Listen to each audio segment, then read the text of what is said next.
আমি Johnny Ahmed, honours শেষ বর্ষের ছাত্র। আর ঈশিতা হচ্ছে আমার বউ। সেই ছোট থেকে এই বাড়িতে। আঙ্কেল হচ্ছে আমার আব্বুর বেস্ট ফ্রেন্ড। ছোটবেলায় আব্বু আম্মু রোড অ্যাক্সিডেন্ট করে মারা যান। ভাগ্যবশত আমি বেঁচে যাই। আব্বু আম্মুকে হারাতে হয় 16 বছর বয়সে। এরপর আঙ্কেল আমাকে এই বাড়িতে নিয়ে আসেন। সেই ছোট থেকে ঈশিতা আমার সাথে এই রকম আচরণ করে, তবে আমি কিছু মনে করি না। তবে আগে একটু খারাপ লাগতো। আমি সেই ছোটবেলা থেকে ঈশিতাকে ভালোবাসতাম, কিন্তু কখনো বলিনি। ঈশিতা আমাকে প্রতিদিন ছোট লোক, কুত্তার বাচ্চা, আরো অনেক কিছু বলতো। আমি একটু কষ্ট পেতাম, তবে এখন শুনতে শুনতে অভ্যস্ত হয়ে গেছি। আর বিয়ের ব্যাপারটা হলো একটু ভিন্ন। একদিন আমাদের কলেজ থেকে শিক্ষা সফরে আমি আর ঈশিতা যাই। ঈশিতা আমার সাথেই পড়ে, তো আমরা ঘুরতে বের হই। হঠাৎ দেখলাম ঈশিতা সবার কাছ থেকে আলাদা হয়ে জঙ্গলের গভীরে চলে যাচ্ছে। আমার একটু খটকা লাগলো, তাই আমিও ওর পিছু নিলাম। প্রায় ও হাঁটতে হাঁটতে জঙ্গলের অন্য পারে চলে এসেছে। হঠাৎ দেখলাম একটা সাপ ঈশিতার দিকে ছুটে আসছে, তাই দৌড়ে গিয়ে ঈশিতাকে ধাক্কা দিলাম। এরপর আমি নিজেকে না সামলাতে পেরে ঈশিতার উপর পড়ে গেলাম। হঠাৎই কোথায় থেকে গ্রামের কিছু লোক এসে আমাদেরকে দেখে ফেলে এবং আমাদেরকে ভুল বোঝে। এরপর আর কি, আমাদের বিয়ে পড়িয়ে দেয়। আব্বু আম্মুর কথা খুব মনে পড়তেছে। আজকে যদি ওরা বেঁচে থাকতো তাহলে আর আমাকে এইরকম দিনগুলো দেখতে হতো না। আব্বু আম্মুর জন্য খুব খারাপ লাগতেছে, চোখে পানি চলে আসছে। তবে আব্বু আম্মুর ভালোবাসাটা আঙ্কেল আর আন্টির কাছে পাই। এরপর শুয়ে পড়লাম। ফজর নামাজের আজান শুনে ঘুমটা ভেঙে গেল, তাই উঠে ফ্রেশ হয়ে নামাজ পড়ার জন্য মসজিদে গেলাম। চারদিকে হালকা হালকা আলো ফোটা শুরু করেছে। এরপর নামাজ পড়ে আব্বু আম্মুর কবরটার পাশে গেলাম।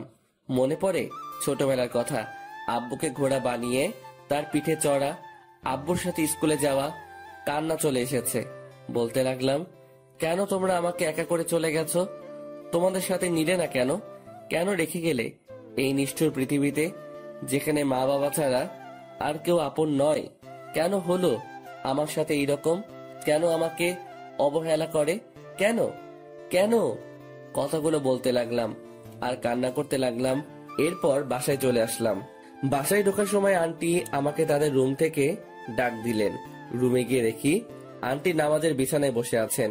আমি গিয়ে আন্টির পাশে বসলাম। আমার মাথায় হাত রাখলেন। ঈশিতা তোকে খুব অবহেলা করে, তাই না রে? মুচকি হেসে বললাম, ও এমন কিছু না আন্টি।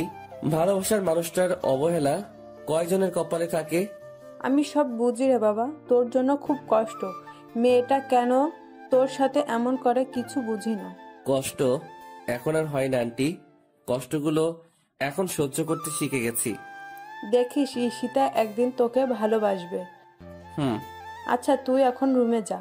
আর শোন, ঈশিতাকে ডেকে তোল, আমি নাস্তা তৈরি করতেছি। আচ্ছা আন্টি।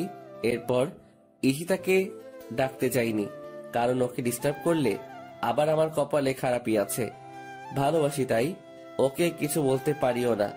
ঈশিতাকে না ডেকে আমি কলেজে যাওয়ার জন্য রেডি হয়ে নিলাম। এরপর আবার নিচে চলে গেলাম। গিয়ে দেখি ঈশিতা নিচে নাই। আন্টি, ঈশিতা কই? কেন, তোকে না বললাম ও ঘুম থেকে ডেকে তুলতে? ওহ আন্টি, ভুলে গেছি। আচ্ছা গিয়ে নিয়ে আয়। এরপর আমি ঈশিতাকে ডাকতে চলে গেলাম। কিছুক্ষণ দাঁড়িয়ে রইলাম দরজার সামনে। এরপর ডাক দিলাম, কিন্তু কোনো উত্তর দিল না। আবার ডাক দিলাম। এরপর ওপার থেকে ঈশিতা বলল, কি হইছে? সকালবেলা এত চিল্লাচিল্লি করস কেন?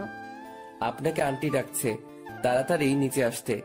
কলেজে যেতে হবে, পরে কিন্তু দেরি হয়ে যাবে। যা তো তুই, আমি আসতেছি, আর ডিস্টার্ব করবি না আমাকে। এরপর আমি আর কিছু না বলে চলে আসলাম। নিচে গিয়ে আমি নাস্তা করে নিলাম। এরপর ঈশিতা নিচে আসতে লাগলো। আজকে খুব সুন্দর লাগতেছে। গোলাপি রঙের একটা ড্রেস, কানের ফুল, চুড়ি আর হালকা লিপস্টিক, সব মিলিয়ে জাস্ট অসাম লাগতেছে। আমার হা করে তাকিয়ে থাকা দেখে ঈশিতা আমাকে বলল, কুত্তার মতো এইভাবে তাকিয়ে আছিস কেন, শোয়ারের বাচ্চা? ঈশিতার কথাটি সোজা গিয়ে আমার বুকে লাগলো।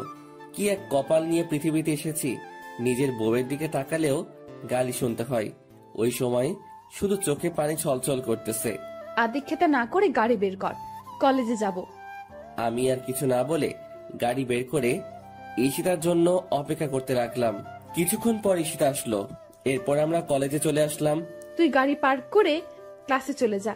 যদি কোথাও যাস বা কারোর সাথে কথা বলিস তাহলে তোর অবস্থা খারাপ করে দিব। আমি শুধু মাথা নাড়ালাম।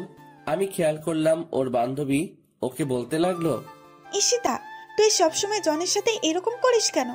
ছেলেটা কত স্মার্ট আর খুব ভালো, তাহলে কেন সবসময় অবহেলা করিস? কেন খারাপ আচরণ করিস? আর বড় কথা, ও এখন তোর স্বামী, তবুও কেন সবসময় খারাপ ব্যবহার করিস? কিসের স্বামী? হ্যাঁ, আর অধরা, তোকে আমি বলে রাখলাম কোনোদিনও আমাকে কিছু শেখাতে আসিস না। আর এতই যদি দরদ হয় তাহলে তুই ওই ছোট লোকটাকে বিয়ে করে নে, তাহলে আমিও উদ্ধার হব। আমিও তো চাই, কিন্তু জনি তো তোকে ভালোবাসে। আমি হাজার চাইলেও আমার হবে না জনি, ওইটা আমি ভালোভাবে জানি। জনি আমাকে ভালোবাসে তুই কিভাবে জানিস? তোকে যদি ভালোই না বাসতো তাহলে তোর এত অবহেলা সহ্য করতো না, তোর এত খারাপ আচরণ মুখ বুজে সহ্য করতো না। আফসোস, জনের মতো কেউ আমার জীবনে এলো না। ভালোবাসা না ছাই, ছোট লোকের আবার ভালোবাসা। এই বলে ওরা ক্লাসে চলে আসতে লাগলো।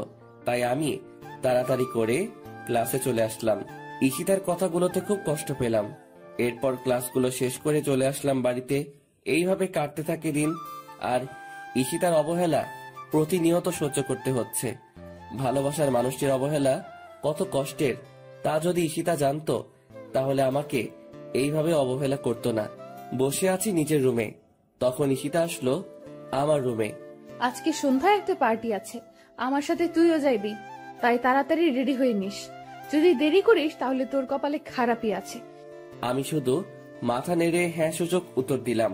এরপর সন্ধ্যায় রেডি হয়ে গাড়ি নিয়ে বাইরে অপেক্ষা করতে লাগলাম। ঈশিতা আসতেছে, আজকেও খুব সুন্দর লাগতেছে, কিন্তু এই সৌন্দর্য আর দেখা হলো না। নিজের থেকে মুখ ফিরিয়ে নিলাম, জানি আমাকে এইভাবে তাকিয়ে থাকতে দেখলে আবার গালি দিবে। কি হয়েছে, গাড়ি চালাস না কেন? এই তো চালাইতেছি। আমাদেরকে কোথায় যেতে হবে? চলতে থাক, আমি বলতেছি কোথায় যেতে হবে। এরপর ঈশিতার কথা মতো গাড়ি নিয়ে চলে গেলাম, কিন্তু গাড়িটা গিয়ে থামে একটা নাইট ক্লাবে। একটু চিন্তায় পড়ে গেলাম, আমরা নাইট ক্লাবে কেন? পার্টিটা এখানে হবে। আমি আর কিছু বললাম না। গাড়িটা পার্ক করে ঈশিতার সাথে চলে এলাম। আমার কাছে এসব কিছু ভালো লাগে না। আমি মদ তো দূরের কথা, সিগারেটও খাই না। বসে আছি, একা ভালো লাগতেছে। হঠাৎ দেখলাম ঈশিতা ওর কাপড়গুলো খুলে শর্ট একটা কাপড় পরলো, হাঁটুর উপরে কাপড়টা উঠে রয়েছে, আর একটা গেঞ্জি। এইসব দেখে আমার মাথা পুরাই নষ্ট হয়ে গেছে। আমি শুধু বসে বসে ওর কাহিনী দেখতেছি। ও একটা ছেলের কাঁধে হাত রেখে ড্যান্স করতেছে, আর ছেলেটা ওর দিকে খারাপ দৃষ্টিতে তাকিয়ে আছে। এই দৃশ্য দেখে আমার মাথা আরো গরম হয়ে যায়। ঈশিতা অনেক ড্রিঙ্কস করে ফেলেছে, তাই ওর আচরণ স্বাভাবিক দেখাচ্ছে না। আমি ঠিক বুঝতে পারলাম। এরপর ছেলেটি ঈশিতাকে কি যেন বলল এবং তারা দ্বিতীয় তলায় যেতে লাগলো। বিষয়টি আমার কাছে একদম ভালো ঠেকছে না, তাই আমিও ওদের পিছন পিছনে গেলাম। ঈশিতা এত বেশি ড্রিঙ্কস করেছে যে তার পক্ষে ঠিকভাবে দাঁড়ানোটাও মুশকিল হয়ে পড়েছে। এরপর দেখলাম ঈশিতা ছেলেটির সাথে একটা রুমে ঢুকতেছে। তবে কি আমি যা ভাবছি তাই হতে চলেছে? আমি দরজায় কান দিয়ে শুনতে লাগলাম, আই হৃদয়, তুমি আমার কাছে আসবে না বলে দিলাম। আসলে কি করবি তুই? তোকে আমি এইখানে কেন এনেছি তুই বুঝিস না? তোকে আমার চাই। মানে কি করতে চাইছো তুমি? আই, একদম আমার কাছে আসবে না, আমি কিন্তু চিৎকার করব। চিৎকার করলেও লাভ হবে না, এখানে আমি আর তুমি ছাড়া কেউ নেই। আজকে আমি তোর সবকিছু কেড়ে নিব। না, এই কথা শোনার পর আর থাকা যাচ্ছে না। এক্ষুনি আমাকে কিছু একটা করতে হবে। তাই দরজায় লাথি মারতে লাগলাম। এরপর অনেক চেষ্টায় দরজা খুলে ফেললাম। ভিতরে গিয়ে দেখি ছেলেটা মানে হৃদয় ঈশিতার শরীরের উপরে উঠে আছে। তখনই আমার মাথায় রাগে আগুন হয়ে যায়। আমি ছেলেটিকে লাথি মেরে ঈশিতার উপর থেকে ফেলে দিলাম। এরপর ঈশিতাকে এক হাত দিয়ে তুলে নিলাম। আমার পরনের কোটটা ঈশিতার গায়ে জড়িয়ে নিলাম। এরপর আমি গিয়ে ছেলেটিকে নিচ থেকে তুলে ইচ্ছে মতো মারতে লাগলাম। শালা আমার বউয়ের দিকে খারাপ দৃষ্টিতে তাকাইস, মারতে মারতে প্রায় ছেলেটিকে আধমরা করে ফেলি। এরপর ছেলেটির মুখ টিপে ধরে বলতে লাগলাম, তোর ভাগ্য ভালো, তোকে ছেড়ে দিলাম। আর শুনে রাখ, ঈশিতা আমার, শুধুই আমার। ওর দিকে যে চোখ তুলে তাকাবে আমি ওর চোখ উপড়ে ফেলবো, মাইন্ড ইট। এরপর পিছন ফিরে দেখি ঈশিতা খাটে পড়ে আছে। হয়তো বেশি ড্রিঙ্কস করার কারণে এইরকম হয়েছে। তাই আমি ঈশিতাকে কোলে তুলে নিয়ে নিচে চলে আসলাম, আর সবাই আমাদের দিকে তাকিয়ে আছে। এরপর গাড়ি করে ঈশিতাকে নিয়ে আসলাম। গাড়ি করে ঈশিতাকে কোলে করে নামিয়ে ওর রুমে নিয়ে আসলাম। এরপর তাকে তার খাটে শুইয়ে দিলাম। ঈশিতা আমার গলা জড়িয়ে ধরে আছে। আমি নিজেকে ছুটাতে চাইলাম, কিন্তু পারলাম না। ঈশিতা আমাকে টান দিয়ে ওর বুকের মাঝে ফেলে দেয়। ওর গরম নিঃশ্বাস আমি অনুভব করতে পারছি। ওর শরীর থেকে আলাদা একটা গন্ধ আসতেছে, যা আমাকে পাগল করে দিচ্ছে। ঈশিতা আমাকে ওর বুকের মাঝে জড়িয়ে নেয়। আমি কোনো মতে নিজেকে ছাড়িয়ে উঠতে চাইলাম, কিন্তু পারলাম না। এই কি করছেন? কি ছাড়েন আমাকে। উফ, তোমাকে আজকে ছাড়তেছি না। মানে কি বলতে চান আপনি? দেখেন, আমাকে বলতে পারলাম না। ঈশিতা আমার আর ওর ঠোঁট জোড়া এক করে নিল। আমি কিছু করতে পারছি না। আমার হাত পা ঠান্ডা হয়ে আসতেছে। আমি জানি ঈশিতা এইসব কিছু নেশার ঘরে করতেছে। আমার এইরকম করা ঠিক হবে না, তাই নিজেকে ছুড়াতে চাইলাম, কিন্তু পারতেছি না। ঈশিতা আমাকে এখনো খুব জোরে জড়িয়ে ধরে আছে, আর আমার ঠোঁট চুষতেছে। আমিও ধীরে ধীরে দুর্বল হতে লাগলাম। আমিও ঈশিতার ডাকে সাড়া দিলাম। ঈশিতা আমার বউ, ওর উপর আমার অধিকার আছে, আর যা হবার পরে ভেবে দেখা যাবে। ধীরে ধীরে দুইজন তলিয়ে গেলাম ভালোবাসার গভীর সাগরে। সকালবেলা আমার ঘুমটা ভেঙে যায়। আমি এখনো ঈশিতার বুকের মাঝে আছি, আর ঈশিতা আমাকে জড়িয়ে রেখে। ঈশিতার শরীরে কোনো কাপড় নেই। আমি নিজেকে ছাড়িয়ে ঈশিতার কপালে একটা চুমু দিলাম। আমার স্পর্শে ঈশিতার ঘুম ভেঙে যায় এবং আমাকে দেখে চমকে ওঠে। তুই আমার রুমে কি করিস? আর আমার জামা কোথায়? আমি তো আপনার রুমে থাকতে চাইনি, আপনি নিজেই আমাকে বাধ্য করছেন। আর তাছাড়া আপনি আমার বউ, আমি আপনার সাথে থাকতেই পারি। আপনার উপর আমার অধিকার সবচেয়ে বেশি। আই শোয়ারের বাচ্চা, কি বললি তুই? কোনো ছোট লোক আমার স্বামী হতে পারে না। আর তোকে না বললাম আমার কাছে স্বামীর অধিকার চাইবি না? আমার সব তো নষ্ট করে দিলি, আর বাকি কে রাখছ? আর আমি তোকে কি বাধ্য করেছি? কালকের ঘটনা ভুলে গেলেন নাকি? আপনার জন্যই সব হয়েছে। আর আমি আমার বউকে আদর করছি, অন্য কাউকে না। আমি যদি জানতাম আপনি কালকে ওই রকম কিছু করবেন, তাহলে কোনোদিনও ওই পার্টিতে যেতে দিতাম না। জানেন কালকে আপনার সাথে কি হয়েছিল? কি হয়েছে? আমি তো ডান্স করছিলাম, এরপর তো কিছু মনে করতে পারছি না। ওইটাই জানতে চান কি হয়েছে কালকে রাতে? বল। এরপর আমি ঈশিতাকে সব বললাম। আমি তোর কথা বিশ্বাস করি না। তুই মিথ্যে কথা বলতেছিস আমার সাথে। তুই কি ভাবছিস আমি কিছু বুঝি না? মিথ্যা কথা বলে তুই আমাকে ভোগ করলি। সত্যি কথা, আমি মিথ্যা বলতেছি না, আমাকে বিশ্বাস করুন। কি করলে আপনাকে বিশ্বাস করানো যাবে? বিশ্বাস করতে পারি, তবে আমার একটা কথা শুনতে হবে। কি কথা বলেন? যদি তুই আমাকে সত্যিই ভালোবাসিস, তাহলে তোর ওই ভালোবাসার কসম, তুই আমার থেকে অনেক দূরে চলে যাবি, অনেক দূরে। মুচকি হেসে বললাম, ও এই কথা। আপনাকে সত্যি অনেক ভালোবাসি, নিজের জীবনে চাইতেও বেশি, যা বলে প্রকাশ করতে পারবো না। তবে আপনার কথা রেখে বোঝাতে পারবো কতটা ভালোবাসি। ভালোবাসা মানে এই নয় প্রিয় মানুষটির সাথে থাকতে হবে, দূর থেকেও ভালোবাসা যায়। চলে যা, আর আসিস না আমার কাছে। যাচ্ছি। এই বলে আমি আমার রুমে চলে আসলাম। ভাবতেই পারিনি আমার জীবনে এমন একটা দিন আসবে। প্রিয় মানুষটির থেকে আলাদা হতে হবে। বিধাতা কেন আমাকে এমন পরীক্ষার সম্মুখীন করলেন? কেন এত অবহেলিত আমি ঈশিতার কাছে? কেন বুঝে না ওকে সত্যি ভালোবাসি? তবে ওর থেকে দূরে গিয়ে ও যদি ওকে আমার ভালোবাসা বোঝাতে পারি, তাহলে তাই করব। চলে যাব অনেক দূরে, আর আসবো না ওর কাছে। আর কাউকে ছোট লোক বলতে হবে না, আর কাউকে গালাগালি করতে হবে না। ফ্রেশ হয়ে নিলাম, বসে আছি খাটের উপর, আর কালকের কথাগুলো ভাবতে লাগলাম। কি থেকে কি হয়ে গেল? সামান্য ভুলের জন্য এত বড় শাস্তি পেতে হচ্ছে।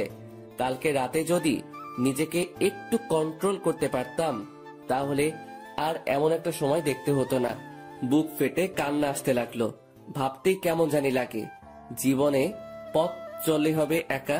ব্যাগে প্রয়োজনীয় জিনিসগুলো নিলাম, সাথে ঈশিতার একটা ছবি নিলাম। ব্যাগ গুছিয়ে বাসা থেকে বের হয়ে গেলাম। আন্টি আঙ্কেলকে কিছু বললাম না, জানি তারা কষ্ট পাবে, হয়তো আমাকে অনেক খুঁজবে। একটা দীর্ঘশ্বাস ফেললাম, পিছন ফিরে বাসাটাকে একবার ভালোভাবে দেখে নিলাম। কতগুলো বছর ছিলাম এই বাড়িতে, ঈশিতার অবহেলায় আর আন্টি আঙ্কেলের ভালোবাসায় দিনগুলো কেটে যায়। আমার চোখ দুটো ঝাপসা হয়ে আসছে, চারিদিক অন্ধকার হয়ে আসছে। আমি চোখ ডলতে ডলতে রাস্তা পার হতে লাগলাম। হঠাৎ একটা গাড়ি এসে আমাকে ধাক্কা দেয়। আমি ছিটকে গিয়ে রাস্তার ওপারে পড়ে গেলাম। চোখ দিয়ে দু ফোঁটা অশ্রু গড়িয়ে পড়ল। পাওয়া হলো না বউয়ের ভালোবাসা। চোখগুলো ধীরে ধীরে বন্ধ হয়ে আসলো। হাসপাতাল থেকে মুক্তি পেলাম 4 মাস পর। ভাবতে অবাক লাগে এতগুলো দিন কিভাবে ছিলাম হাসপাতালে। ঈশিতা একটিবারের জন্য খোঁজ নেয়নি। ডাক্তারের কাছ থেকে জানতে পারলাম 4 মাস ধরে এই হাসপাতালে ছিলাম। তার মানে ওই অ্যাক্সিডেন্টে আমার মৃত্যু হয়নি। কেন বেঁচে গেলাম? আল্লাহ কেন নিল না? না জানি আরো কত অবহেলা সহ্য করতে হবে, কত অপমানিত হতে হবে, আর কত কষ্ট সহ্য করতে হবে। ভাগ্যে কি এইটাই লেখা ছিল? রাস্তা দিয়ে হাঁটতেছি আর কথাগুলো ভাবতেছি।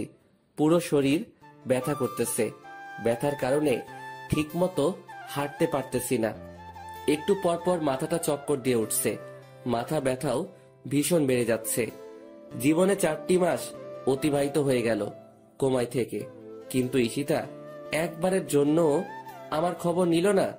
তাহলে কি ওর মনে আমার জন্য বিন্দুমাত্র ভালোবাসা নেই?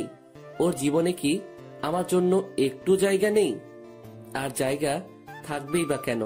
আমি তো ছোট লোক।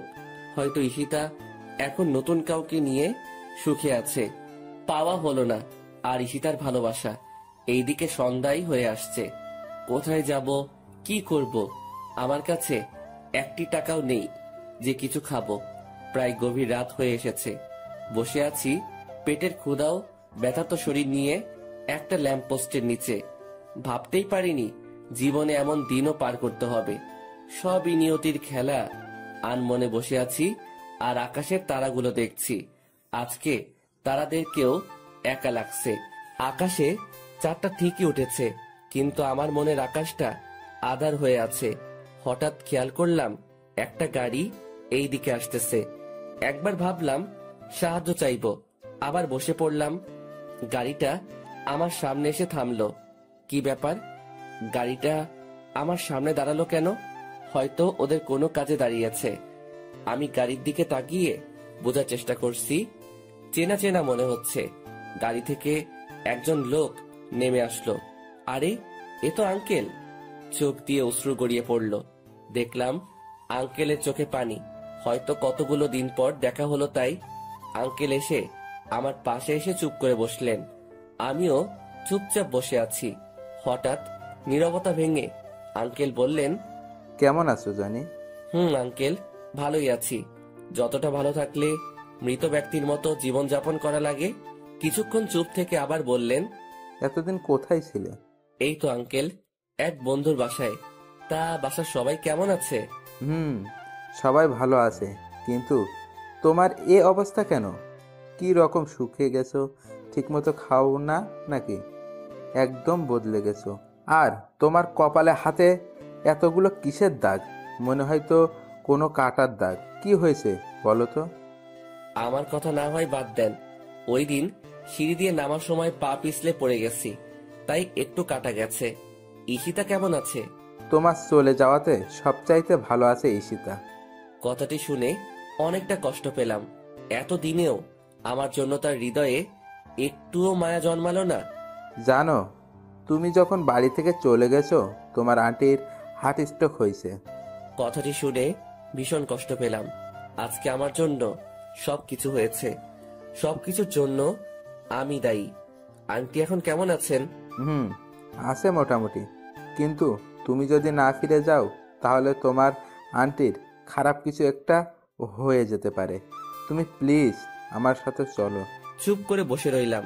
কিভাবে যাব আমি ওই বাড়িতে? আমি তো ঈশিতাকে কথা দিয়েছি আর কখনো ওর সাথে দেখা দিব না, কিন্তু নিয়তি কেন বারবার পরীক্ষার মুখে ফেলে আমাকে? আবার ঈশিতার সম্মুখীন হতে হবে। চাই না নতুন করে অবহেলা পেতে, চাই না নতুন করে কষ্ট পেতে, কিন্তু আন্টির জন্য যেতে হয়, কারণ তিনি আমাকে নিজের ছেলের মতো আদর করতেন। আবারও একটা কঠিন পরীক্ষার সম্মুখীন হলাম। কি হয়েছে জানি, চুপ করে বসে আছো কেন? প্লিজ চলো আমার সাথে। কিন্তু আমি তো যেতে পারবো না। আমি ঈশিতাকে কথা দিয়ে এসেছি, আর কোনো দিন ওর সামনে যাব না। তুমি কি তোমার কথা রাখতে গিয়ে তোমার আন্টিকে হারাবে? পড়ে গেলাম আরেক চিন্তায়। ছোটবেলায় আব্বু আম্মুকে হারালাম, কিন্তু আব্বু আম্মুর অভাবটা আমাকে বুঝতে দেয়নি তারা। তাহলে আজকে কেন আমার জন্য মরতে বসবে? এইটা হয় না। আঙ্কেল, আমি রাজি। এই তো আমার লক্ষ্মী ছেলে, চলো। এইটা বলে আমার কপালে একটা চুমু দিলেন আঙ্কেল। আমি মুচকি হেসে গাড়িতে উঠলাম। গাড়িতে উঠে অবাক হয়ে গেলাম, ঈশিতাও গাড়িতে রয়েছে। তার মানে কি ঈশিতা আমার সবগুলো কথা শুনে নিয়েছে? আমি কিছু না বলে গিয়ে গাড়িতে বসলাম। শরীরের ব্যথার জন্য ঠিকমতো বসতে পারছি না, খুব ব্যথা করছে। তবুও কষ্ট করে বসে পড়লাম, চুপচাপ বসে রইলাম। আবার অনেকদিন পর ঈশিতার সাথে দেখা হলো। মনে পড়ে সেই দিনটার কথা, যেদিন ঈশিতা কলেজের সবার সামনে আমাকে জুতা দিয়ে মেরেছিল। ওই দিন ঈশিতার সাথে কলেজে গেলাম। সিঁড়ি দিয়ে ওঠার সময় হঠাৎ ঈশিতার এক বান্ধবীর সাথে ধাক্কা লাগে আমার। আমি মেয়েটিকে সরি বললাম। মেয়েটি আমাকে কিছু না বলে চলে গেল। কিন্তু কোথায় থেকে ঈশিতা এসে আমাকে ওর পায়ের জুতা খুলে আমাকে মারতে লাগলো। ঈশিতা তার পায়ের হিলওয়ালা জুতাগুলো দিয়ে মারতে মারতে আমার শরীরটা রক্তাক্ত করে দেয়, কিন্তু আমি জায়গা থেকে সামান্য সরে দাঁড়াইনি। ওই সময় শুধু চোখ দিয়ে পানি ঝরেছে। ঈশিতার বান্ধবী এসে ঈশিতাকে বলল, ওর কোনো দোষ নেই, আসলে আমি অনেক তাড়াহুড়োতে ছিলাম, ভালোভাবে খেয়াল করিনি, তাই ধাক্কা লাগলো। আর জনি তো নিজে থেকে আমাকে ধাক্কা দেয়নি। তাহলে তুই ওকে শুধু শুধু শাস্তি দিচ্ছিস কেন ঈশিতা? আমি জানি ওই ছোট লোক নিজে থেকে তোকে ধাক্কা দিয়েছে দিশা। এই বলে আবার মারতে থাকে আমাকে। প্রায় আধমরা হয়ে গেছি ওই দিন। ওই সময় 16 দিন হাসপাতালে থাকতে হয়েছে আমাকে, শুধুমাত্র একটা ভুলের জন্য। সবার সামনে আমাকে অপমানিত করলো, সবার সামনে আমাকে মারলো। কথাগুলো ভাবতে ভাবতে চোখে পানি চলে এসেছে। আমি কান্না করতেছি। ঈশিতা বুঝতে পেলে, তাই আমি তাড়াতাড়ি চোখ মুছে নিলাম। এইসব কথা ভাবতে ভাবতে গাড়ি এসে থামলো ঈশিতাদের বাড়িতে। আমি দৌড়ে গেলাম আন্টির কাছে। আন্টি শুয়ে আছে, কি রকম শুকিয়ে গেছেন। মনে হয় ঠিক মতো খায় না, ঠিক মতো ঘুমায় না, ঠিক মতো ওষুধও খায় না। আমি গিয়ে আন্টির পাশে বসলাম এবং মাথায় হাত রাখলাম। আমার হাতের স্পর্শ পেয়ে আন্টি জেগে গেলেন। আমাকে দেখে আন্টি অসহায় দৃষ্টিতে তাকিয়ে আছেন আমার দিকে। আন্টির চোখ ছলছল করছে। আমাকে আন্টি পাগলের মতো চুমু দিতে লাগলেন। কেমন আছো আন্টি? আগে ভালো ছিলাম না রে, তুই এসে গেছিস, আমি এখন খুব ভালো আছি। কিন্তু তোর এই রকম অবস্থা কেন? কপালে কাটার দাগ, হাতেও অনেক বড় কাটার দাগ রয়েছে। ওইটা আন্টি তেমন কিছু না, সিঁড়ি দিয়ে নামতে পড়ে গেছি, তাই একটু কেটে গেছে। আমার কেন জানি বিশ্বাস হচ্ছে না তোর কথা, কেন জানি তোর কথা মানতে পারছি না। না আন্টি, ওই রকম কিছুই না। আচ্ছা তুই ফ্রেশ হয়ে আয়, আমি তোকে খাবার দিচ্ছি। আচ্ছা আন্টি। আমি চলে যেতে লাগলাম। আন্টি আবার আমাকে পিছন থেকে ডাক দিলেন। জি আন্টি, বলো। এইদিকে আয় তো, তোকে জড়িয়ে ধরি না অনেক দিন হইছে। আমি মুচকি এসে আন্টির কাছে গেলাম। আন্টি আমাকে জড়িয়ে ধরলেন। ঠিক তখনই আমি ব্যথায় আহ করে চিৎকার দিয়ে উঠলাম। আমার চিৎকার শুনে সবাই ভয় পেয়ে গেল। কি হয়েছে জনি? আন্টি হঠাৎ পিঠে ভীষণ ব্যথা করে উঠল। কই দেখি। আমার পরনে টি শার্টটা উল্টিয়ে আন্টি বড়সড় একটা ধাক্কা খেলেন, বুঝতে পারলাম। সাথে সাথে আঙ্কেল আর ঈশিতাও, কিন্তু কি এমন হয়েছে বুঝতে পারলাম না। সত্যি করে বল জনি, তোর কি হয়েছে? তুই আমাকে মিথ্যা কথা বললি কেন? আরে আন্টি, মিথ্যা বলবো কেন? আমি তো সত্যি বলতেছি। তুই সত্যি বলিস তাই না? এক থাপ্পড় দিব। তোর পিঠে ওইটা কিসের দাগ? কই কিসের দাগ? আমি আয়নার সামনের দিকে দেখতে লাগলাম। দেখে আমি নিজেই অনেক বড় ধাক্কা খেলাম। আমার পিঠের প্রায় অর্ধেকটা কাটা। তার মানে ওই অ্যাক্সিডেন্ট এইরকম হয়েছে। কিভাবে বেঁচে গেলাম? এত বড় আঘাত হওয়ার পরেও বেঁচে গেলাম। জনি, তোকে আমার কসম, সত্যি করে বল কি হয়েছে? কি করি এখন? সত্যিটা তো বলতেই হবে। আসলে আন্টি, আমার অ্যাক্সিডেন্ট হয়েছে। ওই দিন বাড়ি থেকে বের হয়ে রাস্তা পার হওয়ার সময় একটা গাড়ির সাথে ধাক্কা লাগে আমার। আমি এতদিন ধরে আমার কোনো বন্ধুর বাসায় না, হাসপাতালে ঘুমাইছিলাম। আর আজকে 4 মাস পর জ্ঞান ফিরেছে। এইবার আন্টি হাউমাউ করে কেঁদে দিলেন। আমি গিয়ে আন্টিকে সান্ত্বনা দিতে লাগলাম। কোনো মতে আন্টিকে ঠান্ডা করলাম। এরপর আন্টিকে বুঝিয়ে সুঝিয়ে চলে আসলাম আমার রুমে। ফ্রেশ হতে গেলাম, ফ্রেশ হতেও পারছি না। কোনো মতে ফ্রেশ হয়ে নিচে চলে আসলাম খাওয়ার জন্য। আন্টি আমাকে নিজ হাতে খাইয়ে দিলেন। তবে একটা জিনিস খেয়াল করলাম, ঈশিতা আজকে আমার সাথে এক টেবিলে বসে খেলো। অনেকটা খুশি হলাম। এরপর খাওয়া দাওয়া শেষ করে রুমে চলে আসলাম। একটু ঘুমানোর চেষ্টা করলাম, কিন্তু পিঠে ব্যথার জন্য পারছি না। তবুও কোনো মতে চিত হয়ে শুয়ে পড়লাম। ভোরবেলায় ফজরের আজানে ঘুম ভাঙলো। বিছানা থেকে উঠতে অনেক কষ্ট হচ্ছে। শরীরটা এখন আগের মতো ব্যথা করতেছে। অনেক কষ্ট করে উঠে অজু করে নামাজ পড়তে চলে গেলাম। কারণ এখনকার এই ব্যথা জাহান্নামের শাস্তি থেকে 1 কোটি গুণ কম। এই সামান্য কষ্টের জন্য কপালে আখিরাতে চিরস্থায়ী সুখ থাকতে পারে। অনেক কষ্ট করে নামাজ পড়ে বাড়িতে আসলাম। এখন একটু ভালো লাগতেছে। হালকা হালকা বাতাস বয়ে যাচ্ছে। অনেক দিন পর সকালে সূর্যটা দেখতে পাবো। কারণ হাসপাতালে এতদিন কোমায় থাকায় বাহিরের আলো আমার হৃদয় স্পর্শ করতে পারিনি। তাই ছাদে চলে আসলাম। খেয়াল করলাম কেউ একজন ছাদের এক কোণে দাঁড়িয়ে আছে। একটু কাছে যেতেই বুঝতে পারলাম ঈশিতা। আমি গিয়ে ওর একটু পাশে দাঁড়ালাম। ভাবলাম এই কয়দিনে হয়তো আমি তার হৃদয়ে একটু হলেও আমার জন্য জায়গা করতে পেরেছি।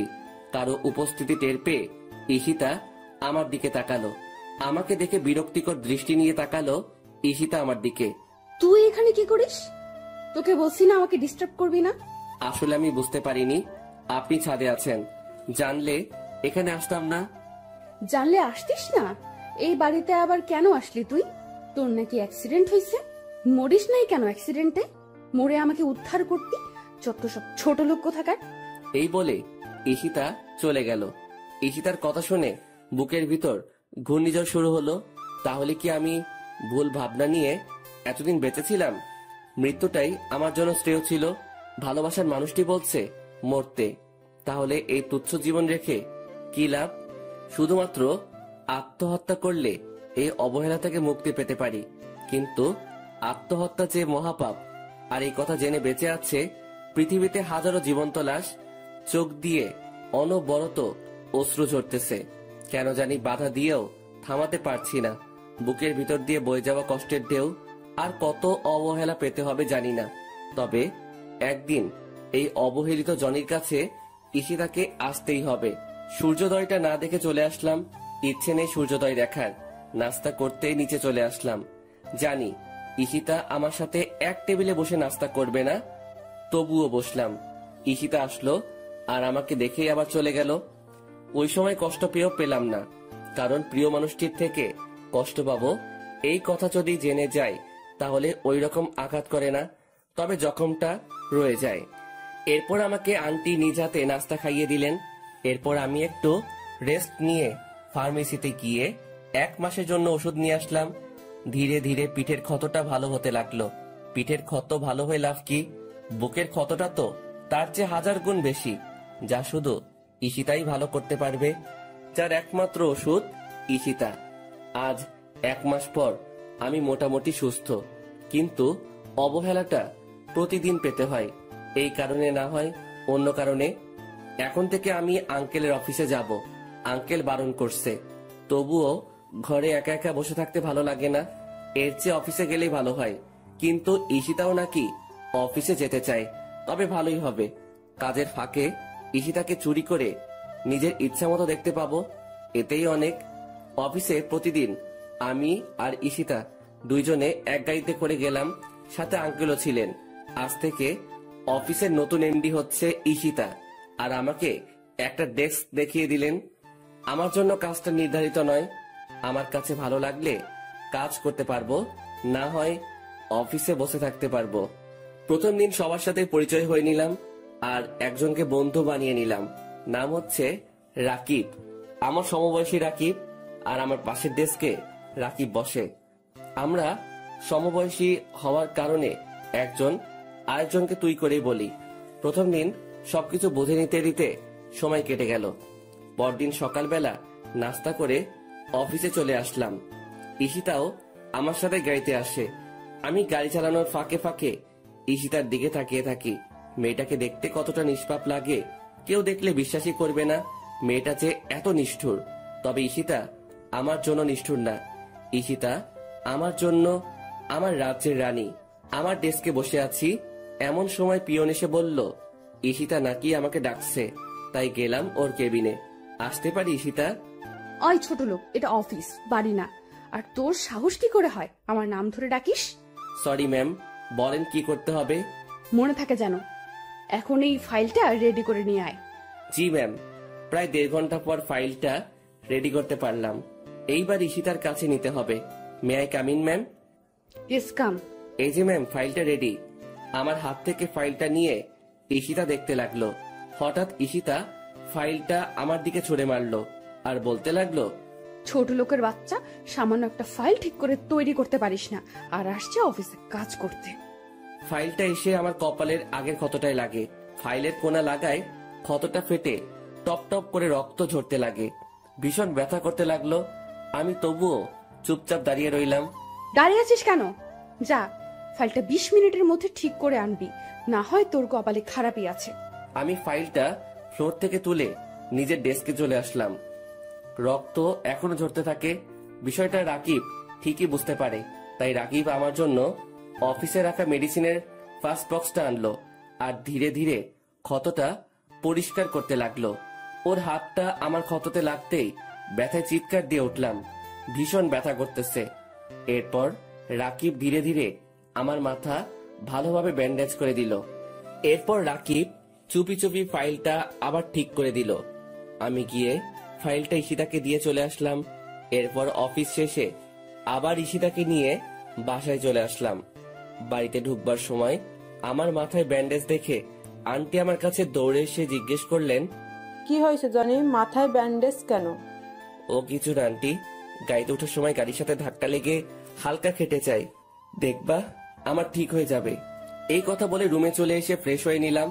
এরপর রাতে খেয়ে ঘুমিয়ে পড়লাম। ঘুম ভাঙে প্রায় সকাল 9টায়। কি ব্যাপার, কোনো দিন তো এত দেরি করে ঘুম ভাঙে না। শোয়া থেকে উঠতে চেষ্টা করলাম, কিন্তু উঠতে পারছি না। পুরো শরীর কি রকম ভার হয়ে আছে আর আগুনের মতো পুড়ে যাচ্ছে। হঠাৎ করে আবার জ্বর এলো কেন? কালকের ঘটনা মনে পড়ে গেল। কপালে হাত দিয়ে দেখি কে যেন জলপট্টি দিয়ে রেখেছে। এরপর অনেক কষ্টে বিছানা থেকে উঠে ফ্রেশ হয়ে নিলাম। আজকে আর অফিসে যাওয়া হবে না, অনেক লেট হয়ে গেছে। একটা জিনিস বুঝতে পারলাম না, আমার মাথায় জলপট্টি দিলটাকে।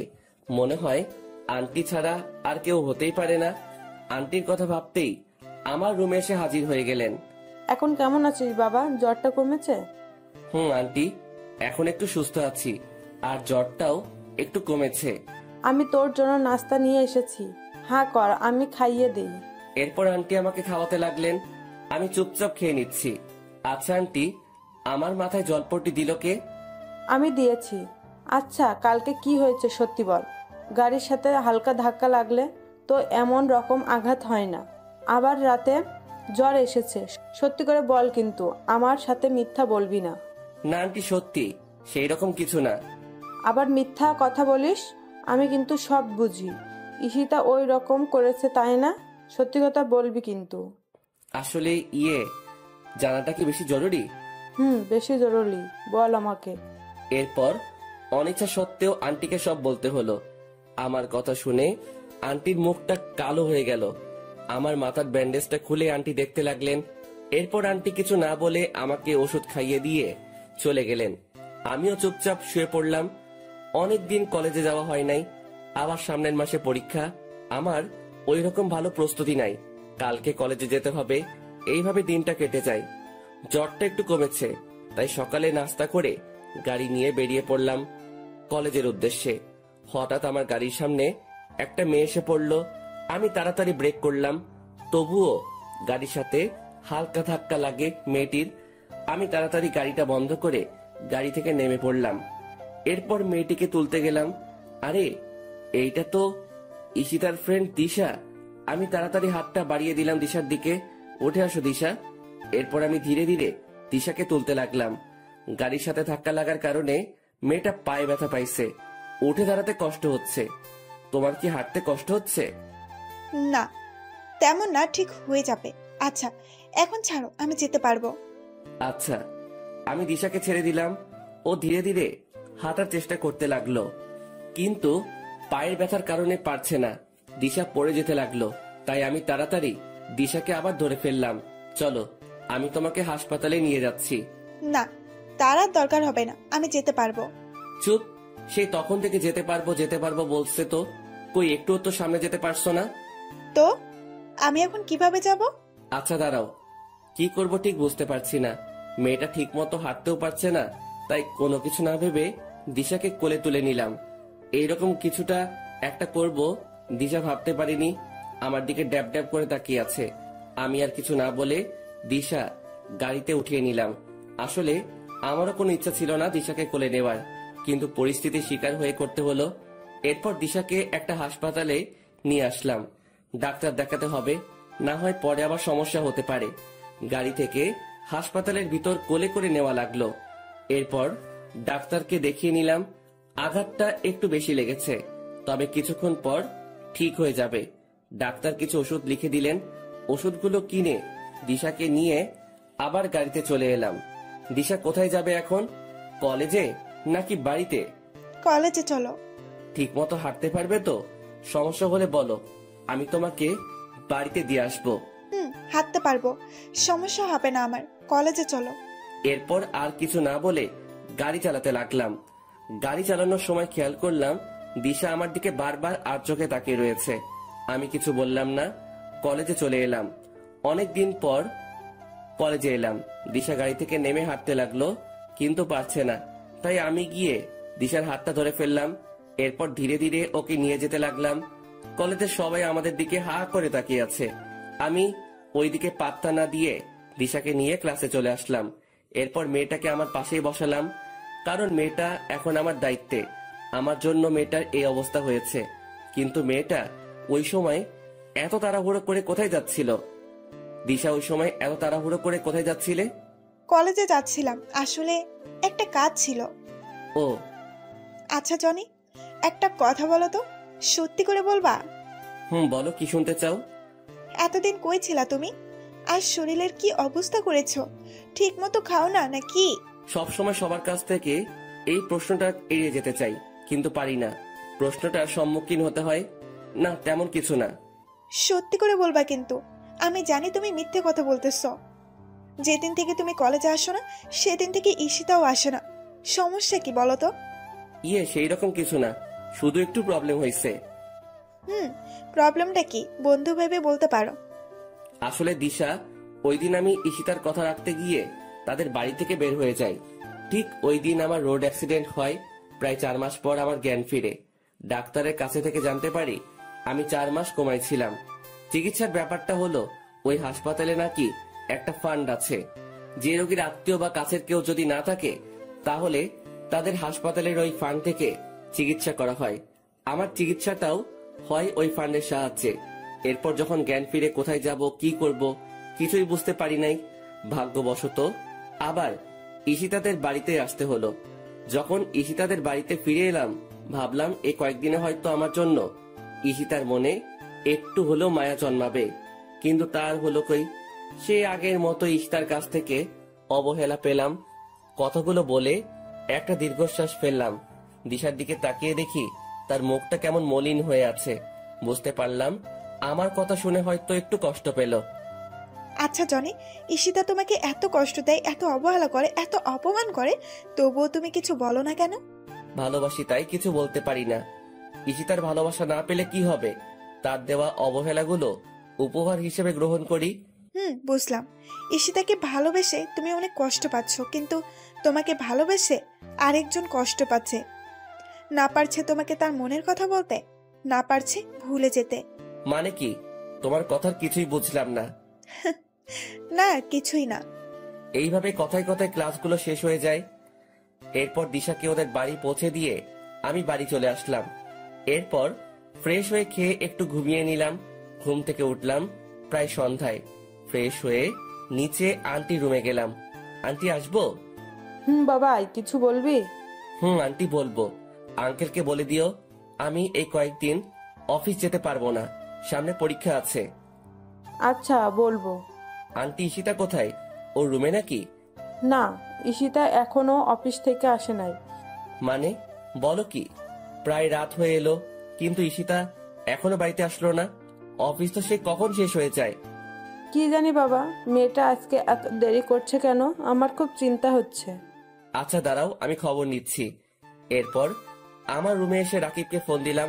হ্যালো, কেমন আছিস দোস্ত? এই তো ভালো, তুই কেমন আছিস? আমিও ভালো আছি। আচ্ছা দোস্ত, অফিস কি ছুটি? অফিস তো সেই কখন শেষ হয়ে গেছে। কেন রে, কি হয়েছে? আরে ঈশিতা এখনো বাড়িতে ফিরে নাই। বলিস কি? দেখ, ম্যাম হয়তো অন্য কোনো কাজে ব্যস্ত আছে। আচ্ছা দোস্ত, তাহলে রাখি, তোর সাথে আবার পরে কথা হবে। আচ্ছা ঠিক আছে, ভালো থাকিস। এই বলে মোবাইলটা কেটে দিলাম। কি করি এখন? ঈশিতার নাম্বারটা বউ দিয়ে সেভ করা আছে, কিন্তু কোনো দিন ফোন দেওয়া হয়নি। আর কোনো কিছু না ভেবে ফোন দিলাম, কিন্তু ফোন তুলছে না। এইভাবে 6 বার ফোন দিলাম, তবুও ফোনটা ধরলো না।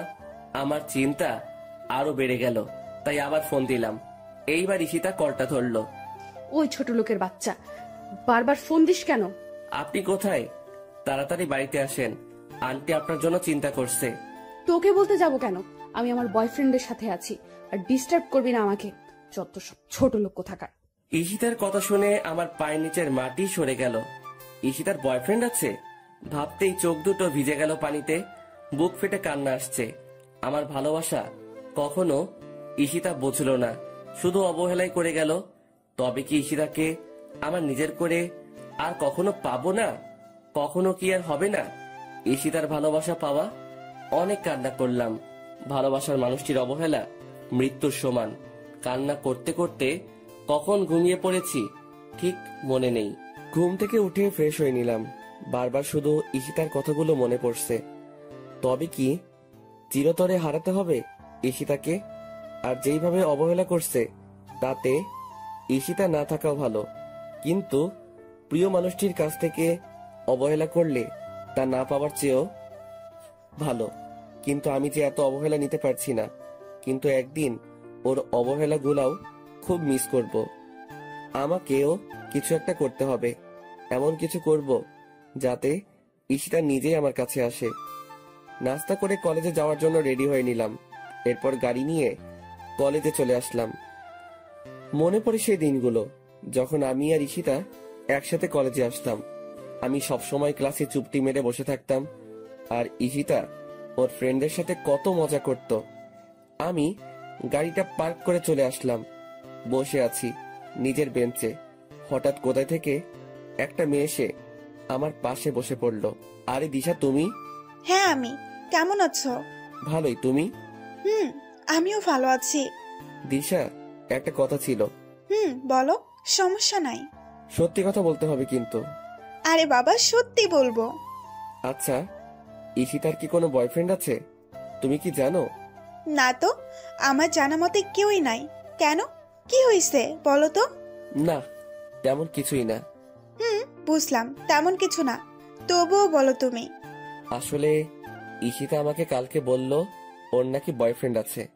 আরে বলো কি, আমাকে তো কখনো বলে নাই। আর তুমি থাকতে অন্য কোনো ছেলে কেন থাকবে? তুমি না ওর স্বামী? দিশা, তুমি তো জানো আমি ওর নামের স্বামী, অধিকারে না। জনি, তোমাকে একটা কথা বলবো, রাখবা আমার কথা? আচ্ছা বলো, কি করতে হবে? না, আগে আমাকে কথা দিতে হবে। আচ্ছা দিলাম, এখন তো বলো। চলো না, আমরা আজকে ক্লাস না করে ঘুরবো।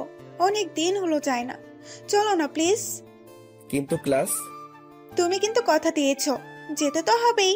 কি আর করা যায়, কথা যখন দিয়ে দিয়েছি তাহলে কথা মতো কাজ করতে হবে।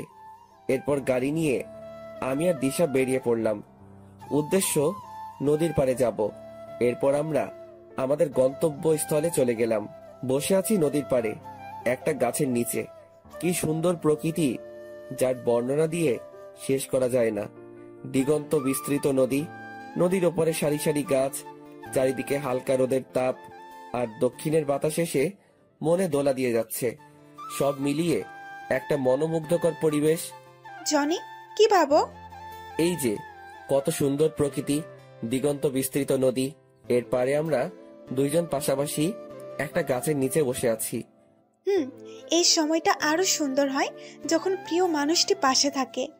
কিছু বললাম না, চুপচাপ করে বসে রইলাম। কি হয়েছে?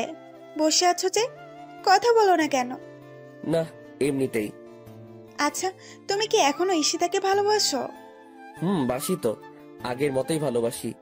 তুমি কাকে ভালোবাসো বললে না তো? আমিও একজনকে খুব ভালোবাসি, তবে বলতে পারছি না, কারণ ওর যে এখন বউ আছে। ও মা, বলো কি? তাহলে কে সে? আচ্ছা দাঁড়াও। এই কথা বলে ঈশিতা তার ব্যাগ থেকে একটা গোলাপ ফুল বের করলো এবং আমার সামনে হাঁটু গেড়ে বসে পড়লো। হবে কি তুমি আমার রাত জাগার কারণ? হবে কি তুমি আমার স্বপ্ন দেখার কারণ? জানো, তোমাকে আমি সেই ছোট থেকেই ভালোবাসতাম। যেদিন ঈশিতার সাথে তোমাকে প্রথম দেখেছি, সেদিন থেকে তোমাকে ভালোবেসে ফেলেছি। শুধুমাত্র ঈশিতার জন্য কোনোদিন বলে উঠতে পারি নাই, প্লিজ ফিরিয়ে দিও না। খুব ভালোবাসি তোমাকে। জানো, ঈশিতা যেই দিন তোমাকে কলেজের সবার সামনে অপমান করত, সেদিন আমি মুখ বুঝে কান্না করতাম। ঈশিতা তো তোমাকে আর ভালোবাসে না, আর ওর বয়ফ্রেন্ডও আছে। তাহলে আমাকে ফিরিয়ে দিও না প্লিজ। আমি মুচকি হেসে দিশা নিচু থেকে উঠিয়ে পাশে বসালাম, ফুলটাও নিলাম। দিশা, তুমি তো জানো আমি ঈশিতাকে ভালোবাসি, আর যদি ভালো না বাসতাম তাহলে এত অবহেলা কষ্টের মাঝে ওর কাছে পড়ে থাকতাম না। আর তোমার এইগুলা ভালোবাসা না, সব আবেগ। দেখবে সব আগের মতো ঠিক হয়ে যাবে। দেখবে আমার থেকে আরো 1000 গুণ ভালো ছেলে আসবে। 1000 গুণ ভালোবাসবে, কিন্তু তোমার মতো না। প্লিজ ফিরিয়ে দিও না। তোমাকে না পেলে আমি কিন্তু আত্মহত্যা করব। আরে কান্না করছো কেন? আর আত্মহত্যা করতে হবে না, তবে আমাকে কিছুদিন সময় দিতে হবে। তুমি তো জানো আমি কত ডিপ্রেশনে আছি। আমাকে কিছুদিন সময় দিতে। এই কথা বলার সাথে সাথে মেয়েটা আমাকে জড়িয়ে ধরলো। আমি শুধু মুচকি হাসলাম আর ওর মাথায় হাত রাখলাম। বুঝলাম না, আমি তো এখনো হ্যাঁ বলি নাই, এতেই এত খুশি? মেয়েটা খুব ইমোশনাল। এরপর আমার থেকে দিশাকে ছাড়িয়ে দিলাম। আচ্ছা দিশা, তুমি কি আমাকে পাবে? আমার তো মনে হয় আমাদের ভালোবাসা পূর্ণতা পাবে না। সব ভালোবাসা কি পূর্ণতা পায়? কিছু কিছু ভালোবাসা অসম্পূর্ণ রয়ে যায়। আমাদেরটাও না হয় অপূর্ণ থাকবে, আর আমার পাগলটাকে না হয় সারা জীবন দূর থেকেই ভালোবেসে যাব। তবে যেই কয়দিন আছি তোমার সাথেই থাকতে চাই। বুঝলাম। আচ্ছা দিশা, আমাকে এখন উঠতে হবে। চলো। এরপর আমি দিশাকে ওদের বাড়িতে পৌঁছে দিলাম। আমি কিন্তু তোমার উত্তরের অপেক্ষায় আছি, তবে উত্তরটা কিন্তু হ্যাঁ হতে হবে। Okay bye, see you tomorrow. Okay bye. এরপর আমি বাসায় চলে আসলাম। ফ্রেশ হয়ে দুপুরে খেয়ে শুয়ে পড়লাম, কিন্তু ঘুম আসছে না। কি করব ঠিক বুঝতে পারছি না। একদিকে ঈশিতাকে ভুলতে পারবো না, অন্যদিকে দিশাকেও কষ্ট দিতে পারবো না। চরম একটা পরীক্ষার সম্মুখীন হলাম। ঈশিতাকে ভুলতে পারবো না, আর দিশাকে কষ্ট দিতে পারবো না, কারণ প্রিয় মানুষটি অবহেলা করলে তা কত কষ্টের আমি বুঝি। কিন্তু আমি তো ঈশিতাকে ছাড়তে পারবো না, আবার দিশাকেও কষ্ট দিতে পারবো না। ঘুম আসছেই না, তাই উঠে গেলাম। ধীরে ধীরে ঈশিতার রুমের দিকে এগোতে লাগলাম। ও রুমের সামনে দাঁড়িয়ে আছি, কিন্তু নক করতে ভয় করছে, তবুও নক করলাম। ঈশিতা, আসবো? আয়। আর আমার নাম ধরে আর কখনো ডাকবি না। আজকে মনটা একটু ভালো আছে, তাই এরকম ব্যবহার করছি। বেশি বাড়াবাড়ি করলে কিন্তু তোর অবস্থা খারাপ করে দিব। আমি দরজায় এসে ভাবতে লাগলাম, আমাকে অবহেলা করে ওনার মনটা ভালো আছে। আসলে এই পৃথিবীর মানুষগুলো বড়ই আজব। ওই কি হয়েছে? দাঁড়িয়ে আছিস কেন? আর কি বলবি তাড়াতাড়ি বল। না মানে একটা কথা ছিল, যদি কিছু মনে না করেন তাহলে বলতে পারি। এত ন্যাকামো না করে কি বলবি বল। আপনি কেন এইরকম করেন আমার সাথে? আমি তো আপনার স্বামী। আমার দোষটা কি? কারণে আমাকে প্রতিনিয়ত অবহেলা করে যাচ্ছেন? কেন বারবার কষ্ট দিচ্ছেন? কোন পাপের শাস্তি দিচ্ছেন আমাকে? আমি তোর এত প্রশ্নের উত্তর দিতে বাধ্য নই। আর তোকে আমি আগেই বলেছি আমি তোকে ভালোবাসি না, তোকে দেখলে আমার ঘৃণা হয়। এই বাড়িতে শুধু আব্বু আম্মুর জন্য তোকে রেখেছি, যেভাবে আছিস সেভাবেই থাক, আমার কাছে স্বামীর অধিকার নিয়ে আসবি না। এখন আমার রুম থেকে চলে যা, আমাকে আর ডিস্টার্ব করবে না। যত সব ছোট লোক আসছে আমার কাছে ভালোবাসা পেতে। চলে যাচ্ছি, তবে এই রুম থেকে নয়, এই বাড়ি থেকে একদিন চলে যাব, চিরতরের জন্য চলে যাব। কোনো ছোট লোক আর আপনার কাছে আসবে না স্বামীর অধিকার চাইতে, কেউ আর বলবে না ভালোবাসি আপনাকে। কথাগুলো বলে চোখের পানি মুছতে মুছতে চলে আসলাম। এরপর আন্টি রুমে গেলাম। আন্টি আসবো? বাবা আয়, কিচ্ছু বলবি? আন্টি, তোমার অনুমতি ছাড়া আমি এই কাজ করতে পারবো না। আচ্ছা বল কি কথা, আর অনুমতি তো অবশ্যই দিব। আসলে আন্টি, আমি আর ঈশিতার অবহেলা নিতে পারছি না। একটু মুক্তি পেতে চাই এই মায়াজাল থেকে, বাঁচতে চাই নিজের মতো করে, গড়তে চাই আমার একটা নিজস্ব পৃথিবী, যে পৃথিবীতে থাকবে না কোনো অবহেলা, থাকবে না প্রিয় মানুষটির দেওয়া কষ্ট। তাই আন্টি, আমি দেশের বাইরে যেতে চাই। তুমি প্লিজ না করো না, আমার সুখের কথা ভেবে অনুমতি দাও প্লিজ। আরে বোকা, দেশের বাইরে যাবি, সমস্যা কি তাতে? আমিও চাই না তুই আর কোনো কষ্ট পাস, তবে আমার প্রতিদিন যোগাযোগ রাখতে হবে। আমি তোর আঙ্কেলকে বলবো, তুই শুধু বল কখন যেতে চাস। এই তো আন্টি পরশু, পারবো না এত অবহেলা নিতে। আর তোমাকে কি করে ভুলি বলো তো? আচ্ছা এখন গিয়ে শুয়ে থাক। আন্টির সাথে কথা শেষ করে নিজের রুমে চলে আসলাম। চলে যাব এই স্বার্থপর প্রিয় মানুষটির মায়াজাল ছেড়ে। তবে আমি কি ঈশিতাকে ছাড়া থাকতে পারবো? হয়তো কষ্ট হবে, কিন্তু আমাকে যে থাকতে হবে। ঈশিতার অবহেলাগুলো আর নিতে পারছি না। হয়তো প্রতিদিন ঈশিতার কথা ভেবে কান্না করব। কি পেলাম ঈশিতাকে ভালোবেসে? অন্যদিকে দিশাও নাকি আমাকেই ভালোবাসে, কিন্তু আমি তো দিশার ভালোবাসা চাইনি। আমি চেয়েছি ঈশিতার ভালোবাসা, যা সেই ছোট থেকে চেয়ে এসেছি। এরপর সকালবেলা ঘুম থেকে উঠে নাস্তা করে কলেজে যাওয়ার জন্য বেরিয়ে পড়লাম। আজকে কলেজে যাওয়ার কোনো ইচ্ছা ছিল না, তবুও দিশার জন্য যেতে হবে। কলেজে এসে ক্লাসে ঢুকে গেলাম, কিন্তু দিশাকে কোথাও দেখতে পেলাম না। ব্যাপার কি? মেয়েটা কোথায় গিয়েছে? ক্লাস প্রায় শুরু হয়ে যাবে, দিশা এখনো আসে নাই। অনেকবার ফোনে ট্রাই করেছি, কিন্তু ফোনটা ধরে নাই। তাই আমি ক্লাস থেকে বের হয়ে দিশাদের বাড়ির উদ্দেশ্যে রওনা দিলাম। বাড়ির সামনে গিয়ে দেখি গেটে তালা দেওয়া। কি আজব ব্যাপার, মেয়েটা কোথায় গেল? পাশের বাড়ির কয়েকজনকে জিজ্ঞাসা করলাম, কিন্তু কেউই জানে না কোথায় গেছে। মেয়েটা যেখানেই যাক, অ্যাটলিস্ট বলে তো যাবে। আমার মনে হয় দিশার ভালোবাসা মুখে ছিল, অন্তরে না। কথা ভেবে মুচকি আসলাম। আসলে সব মেয়েরাই এক।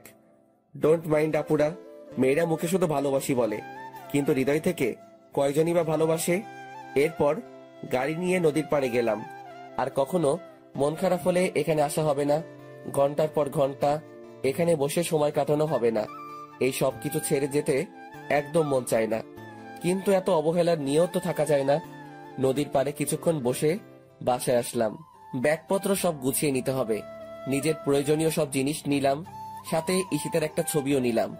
আসলে আমার কাছে ঈশিতার কোনো ছবি নাই, তার অজান্তে ওর রুম থেকে নিয়ে নিলাম।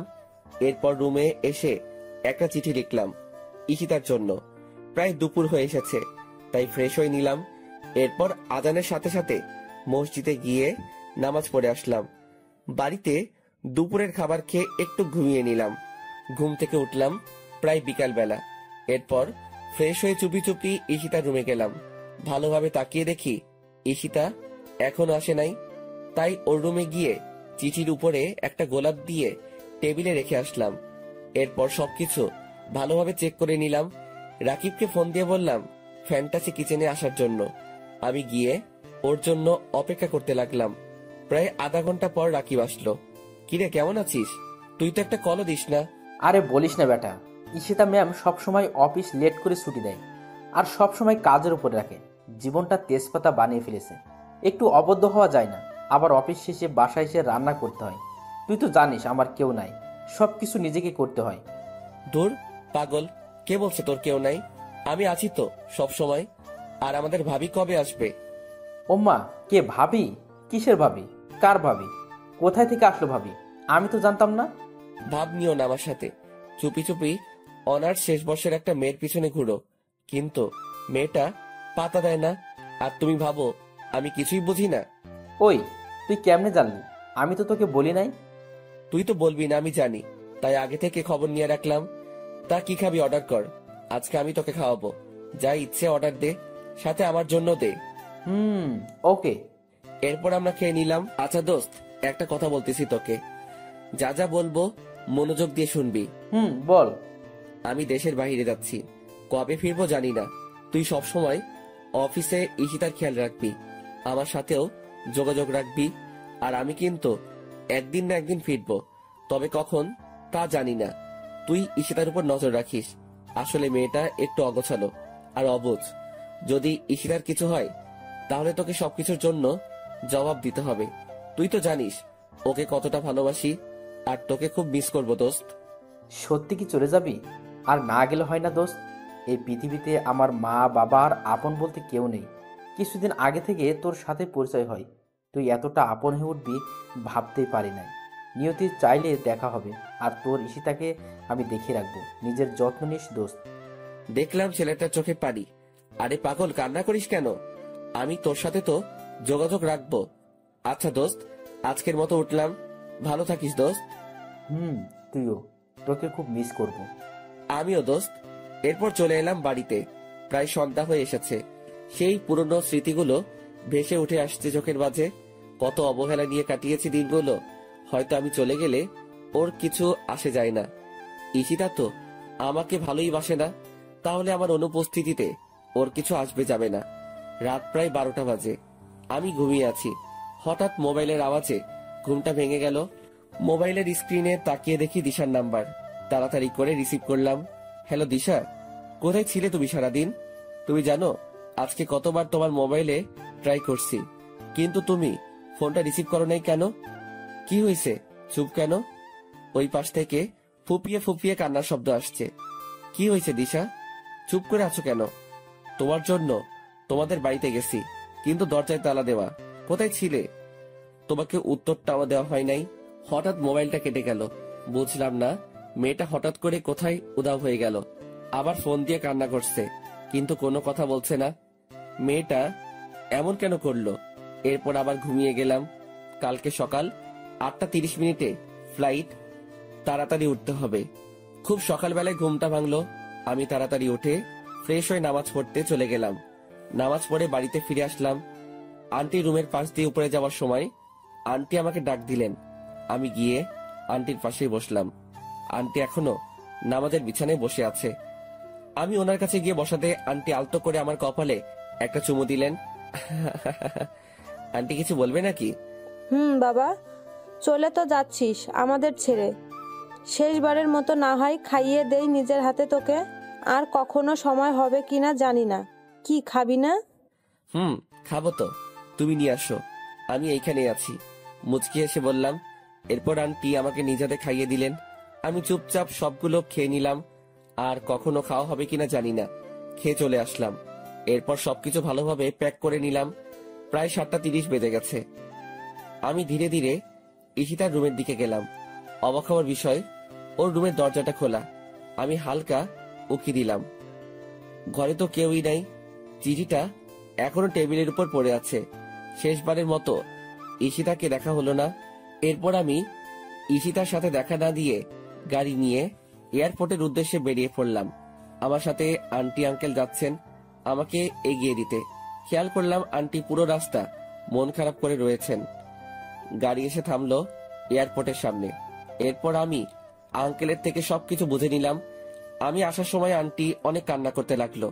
আন্টি, তুমি যদি এইরকম কান্না করো তাহলে আমি কিভাবে যাব? এরপর আন্টি চোখের পানি মুছে নিলেন। আমি গিয়ে আন্টিকে বললাম, সময় মতো ওষুধ খাবে, নিজের প্রতি যত্ন নিবে, আঙ্কেলকে দেখে রাখবে, আর আমি তোমার সাথে প্রতিদিন কথা বলবো, তবে ঈশিতা যেন না জানতে পারে। আমার কথা শুনে আন্টি শুধু মাথা নাড়ালো। এরপর আমি ওদের কাছ থেকে বিদায় নিয়ে এয়ারপোর্টে ঢুকে পড়লাম। আবার কখন দেখা হবে জানা নেই। নিজের অজান্তেই চোখ ভিজে এলো। প্রিয় মানুষগুলো, প্রিয় দেশটি ছেড়ে চলে যেতে হবে বিদেশে। এরপর ঠিক সময় প্লেন টেক অফ করলো। তখন মন চাইছে প্লেনের জানালা ভেঙে নেমে যাই, কিন্তু তখন তো আর কোনো পথ খোলা ছিল না। এরপর তো তুমি সবই জানো অর্পা, আমার ইংল্যান্ডে আসা, তোমার সাথে পরিচয় হওয়া, পরিচয় থেকে বন্ধুত্ব। তুমি আমাকে কতটা ভালোবাসো ঠিক অনুভব করতে পারছি না। হয়তো আমি ঈশিতাকে যতটুকু ভালোবাসি তার থেকে বেশি ভালোবাসি, আবার এর থেকে কমও হতে পারে। তুমি জানো অর্পা, আমার প্রতিটা মুহূর্তে ঈশিতার কথা মনে পড়তো। খেয়াল করে দেখলাম মেয়েটা কান্না করছে আমার কথাগুলো শুনে। ওকে সান্ত্বনা দেওয়ার ভাষা আমার নেই। হঠাৎ অর্পা চোখ মুছে আমাকে হাসি মুখে বলল, কি হয়েছে? কেকটা কাটবে না নাকি খালি পেটে থাকতে হবে? নাও, তাড়াতাড়ি করো। এরপর আমি কেকটা কাটলাম আর বলতে লাগলাম, happy birthday to you, happy birthday dear Ishita. এরপর কেকটা একটু অর্পাকে খাইয়ে দিলাম। আমি আর নিজেকে সামলাতে পারছি না, বুক ফেটে কান্না আসছে। তাই আমি অর্পাকে ছাদে রেখেই নিচে চলে আসলাম। আজকে ঈশিতার জন্মদিন ছিল। এই দেশের মাটিতে প্রায় 5 বছর পার করে ফেললাম। প্রতি বছর ঈশিতার জন্মদিন পালন করতাম আমি। অর্পার মেয়েটা হচ্ছে আমার কলিগ, আমরা একই অফিসে কাজ করি। মেয়েটাও বাঙালি। অর্পা এই দেশে আসে ওর আব্বু আম্মুর কারণে। ওদের মধ্যে নাকি মিল নেই, সারাদিন নাকি ঝগড়া করে। তাই অর্পা রাগ করেই ওদের ছেড়ে এইখানে চলে আসে। বাঙালি হওয়ায় মেয়েটার সাথে বন্ধুত্ব করে নিলাম। এরপর থেকে নাকি মেয়েটা আমাকে ভালোবেসে ফেলে। আমি জানি প্রিয় মানুষটিকে না পেলে কত কষ্টে থাকতে হয়। যদি আমার কোনো পিছুটান না থাকতো তাহলে আমি অর্পাকে আপন করে নিতাম। প্রতি বছর ঈশিতার জন্মদিন পালন করার সময় অর্পা আমার কাছ থেকে আমার আর ঈশিতার গল্পটা শুনতে চাইতো। তাই আমি আমার জীবনের সব ঘটনা বললাম ওকে। আমার কথা শুনে অর্পা একদম কান্না করে দিল।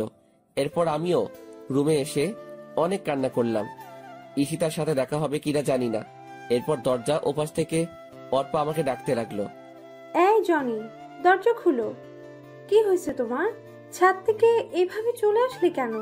তাড়াতাড়ি দরজা খুলো বলছি। তোমার জন্য নিজ হাতে রান্না করে এনেছি, তুমি খাবে না? দরজা খুলো বলছি। আমি খাবো না অর্পা, আমার খিদা নেই, তুমি এখন যাও। ওই, তোকে বলছি না দরজা খুলতে?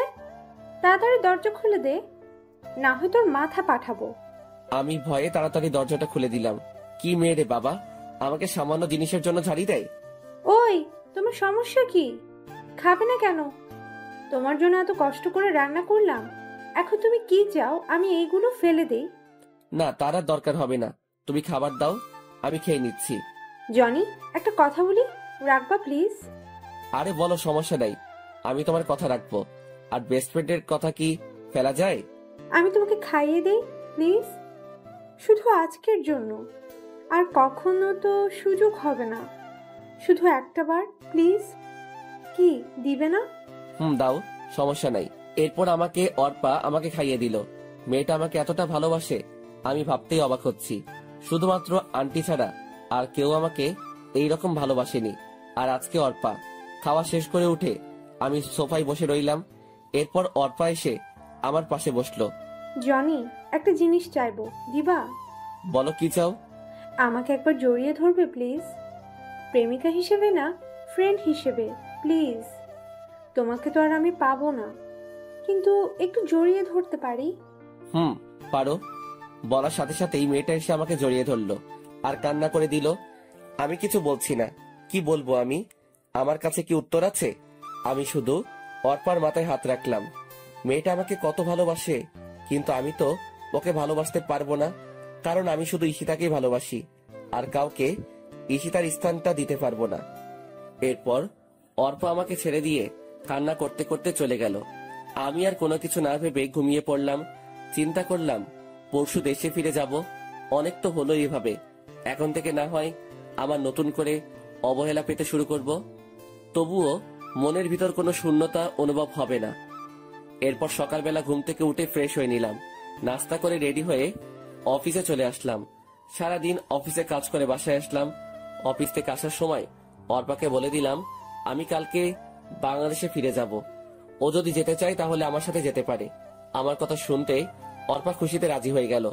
এরপর আমি সকালবেলায় সবকিছু গুছিয়ে নিলাম, অর্পাকে দিয়ে ওর অ্যাপার্টমেন্ট থেকে নিয়ে আসলাম। এয়ারপোর্টে সবকিছু চেক শেষে আমি প্লেনে এসে বসলাম। প্লেনটা যথাসময় চলতে শুরু করলো। প্রায় 4 ঘন্টা পর প্লেন এসে থামলো বাংলাদেশ এয়ারপোর্টে। নিজের দেশের মাটিতেই পা ফেলতেই সব ক্লান্তি দূর হয়ে গেল। এরপর একটা গাড়ি নিয়ে আমি আর অর্পা বাসায় চলে আসলাম। সেই চিরচেনা বাড়িটায় দরজায় দাঁড়িয়ে কলিং বেলে চাপ দিলাম। একটু পর আন্টি এসে দরজা খুলে দিলেন আর আমাকে দেখে ভীষণ অবাক হলেন। খুশিতে আত্মহারা হয়ে আমাকে জড়িয়ে ধরে কান্না করে দিলেন। আমি আন্টির সাথে কান্না করে দিলাম। প্রায় 4 বছর পর আবার আপন মানুষগুলোকে দেখতে পেলাম। কেমন আছো আন্টি? আগে ভালো ছিলাম না, তুই এসে গেছিস, এখন অনেকটা ভালো আছি। তুই কেমন আছিস? আমিও ভালো আছি। কি অবস্থা হয়েছে তোর? একদম শুকিয়ে গেছিস, ঠিক মতন খাবার খাস না। এতগুলো দিন পর আমাদের কথা মনে পড়লো। তোমাদের কথা তো ঠিকই মনে পড়ে। আন্টি ঈশিতা কোথায়? কেমন আছে ঈশিতা? ঈশিতা ওর ঘরে আছে। কেমন আছে তুই গিয়ে জিজ্ঞাসা কর। আর সাথে মেয়েটা কে বাবা? ওহ আন্টি, তোমাকে তো পরিচয় করিয়ে দেই নাই। ও হচ্ছে অর্পা, আমার ফ্রেন্ড। আর অর্পা, উনি হচ্ছে ঈশিতার আম্মু। তোমাকে তো বলেছি। কেমন আছেন আন্টি? আলহামদুলিল্লাহ ভালোই আছি। তুমি কেমন আছো? জি আন্টি, আমিও ভালো আছি। আন্টি আঙ্কেলকে তো দেখতে পাচ্ছি না। আঙ্কেল কোথায়? তোর আঙ্কেল অফিসের কাজে বাহিরে গেছে, আজকেই চলে আসবে। আর কতক্ষণ মেয়েটাকে বাহিরে দাঁড় করিয়ে রাখবি? ভিতরে আয়। আন্টি। অর্পা ভিতরে আসো। এরপর আমি আর অর্পা ভিতরে চলে গেলাম। অর্পাকে গেস্ট রুমটা দেখিয়ে দিলাম। এরপর আমি আমার রুমে চলে আসলাম।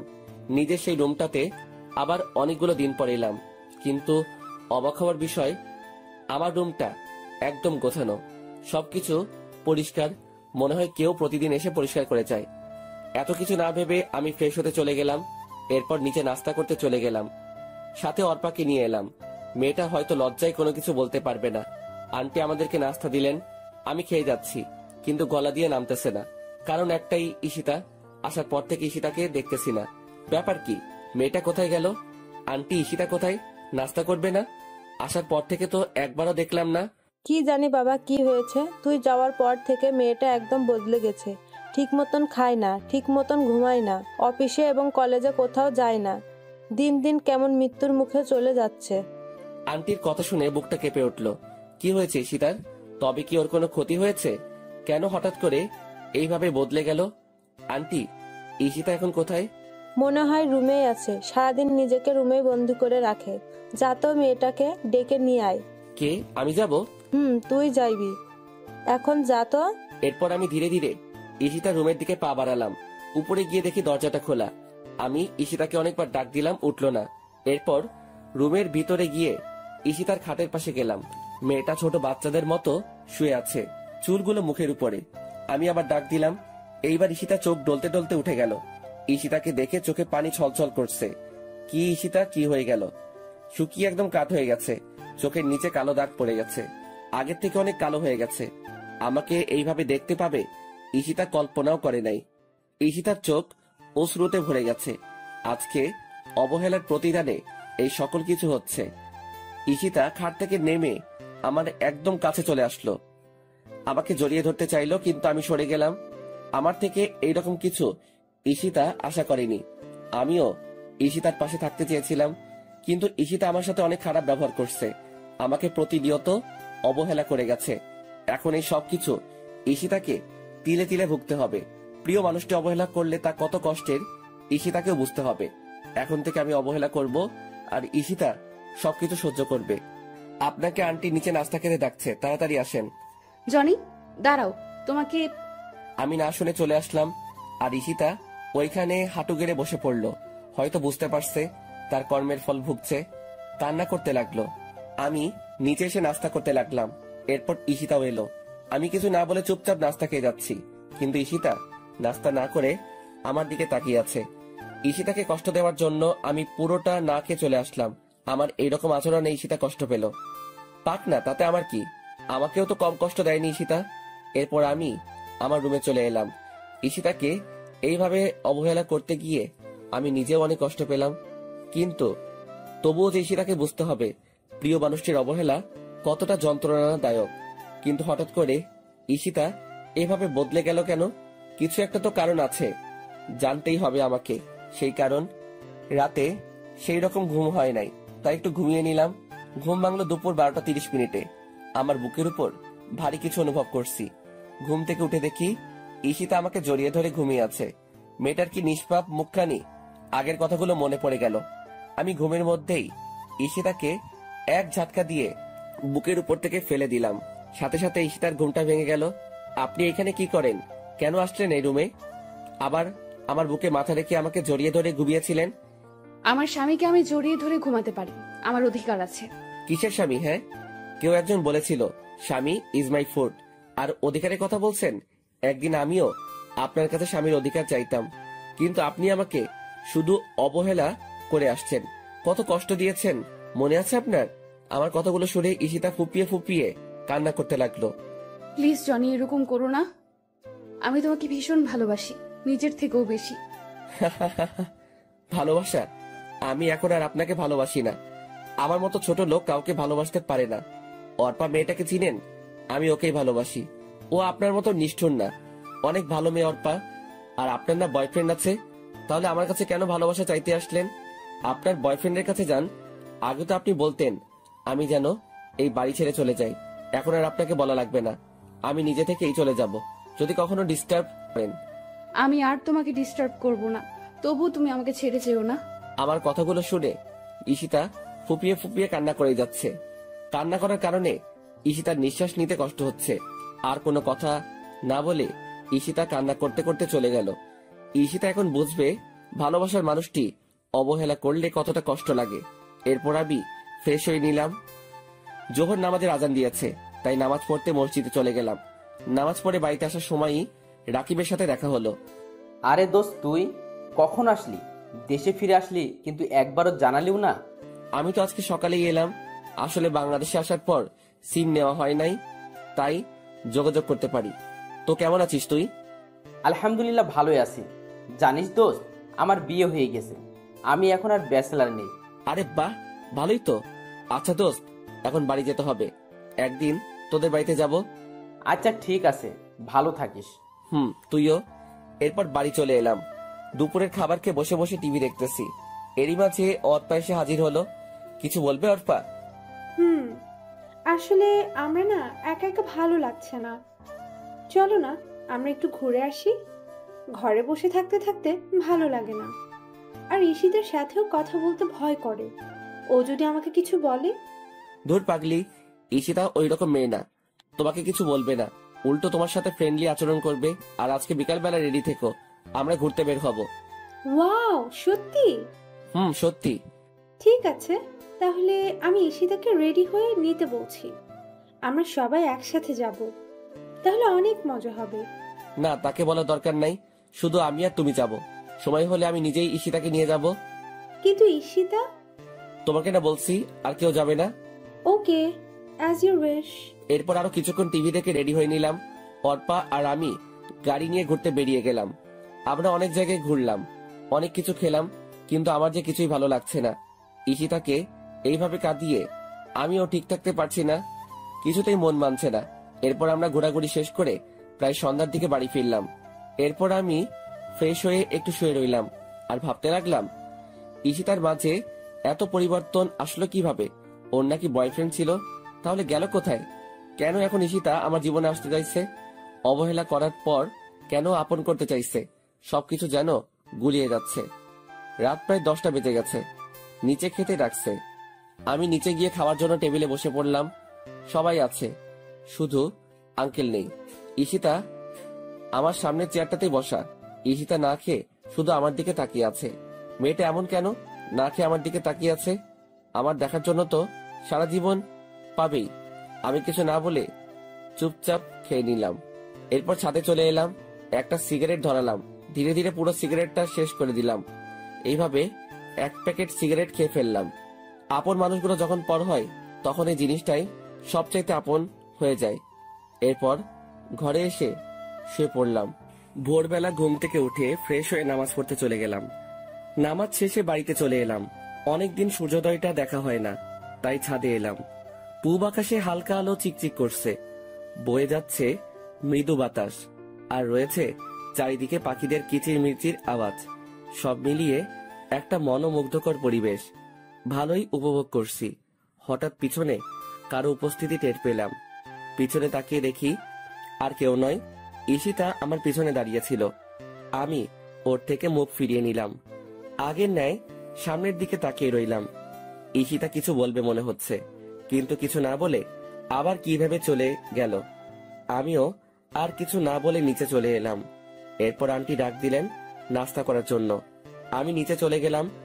আঙ্কেল দেখি উপস্থিত আছেন, হয়তো রাতে বাড়ি ফিরলেন। আমি আঙ্কেলের পাশে গিয়ে দাঁড়ালাম। আঙ্কেল হাতের খবরের কাগজটা রেখে আমাকে জড়িয়ে ধরলেন আর কান্না করতে লাগলেন। আমার এই ভুবনে আব্বু আম্মু নেই, কিন্তু আঙ্কেল আন্টি এখন আমার আব্বু আম্মু।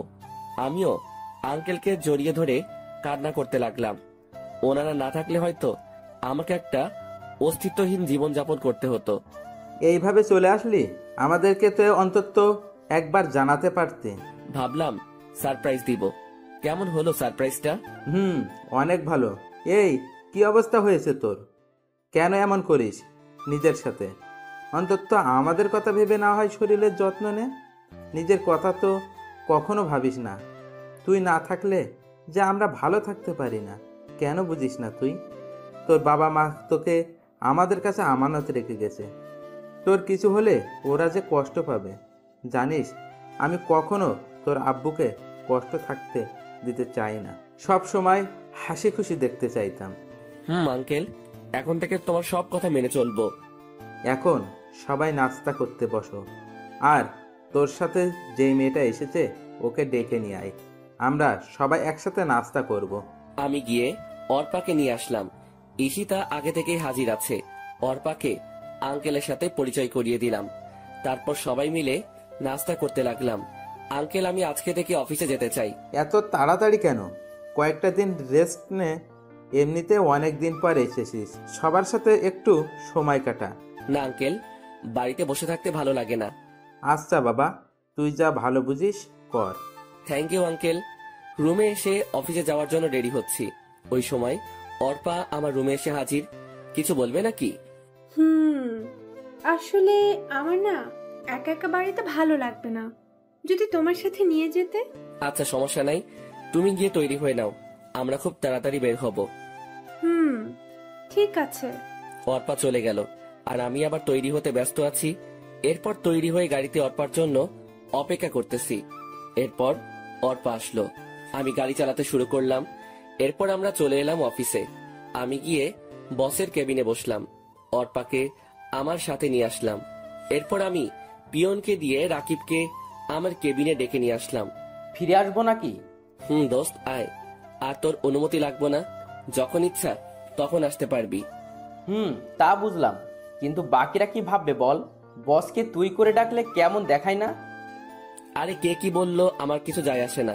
যেই জায়গায় আমার কোনো সমস্যা নাই, তাহলে তোর কি সমস্যা? আর আমি তোকে বস হিসেবে বলছি, তুই এখন থেকে আমাকে তুই করে বলবি। আচ্ছা ঠিক আছে, তা কিছু বলবি নাকি? বলবো তো, তাই তো ডাকলাম তোকে। কি কথা ছিল মনে আছে তো? কি কথা ছিল? ওই যে তোর বাড়িতে যাব আর বউটাকে দেখবো কোন সেই হতবাকি যে তোর মতো পাগলের খপ্পরে পড়েছে। রাকিব মুচকি এসে বলল, সমস্যা কি?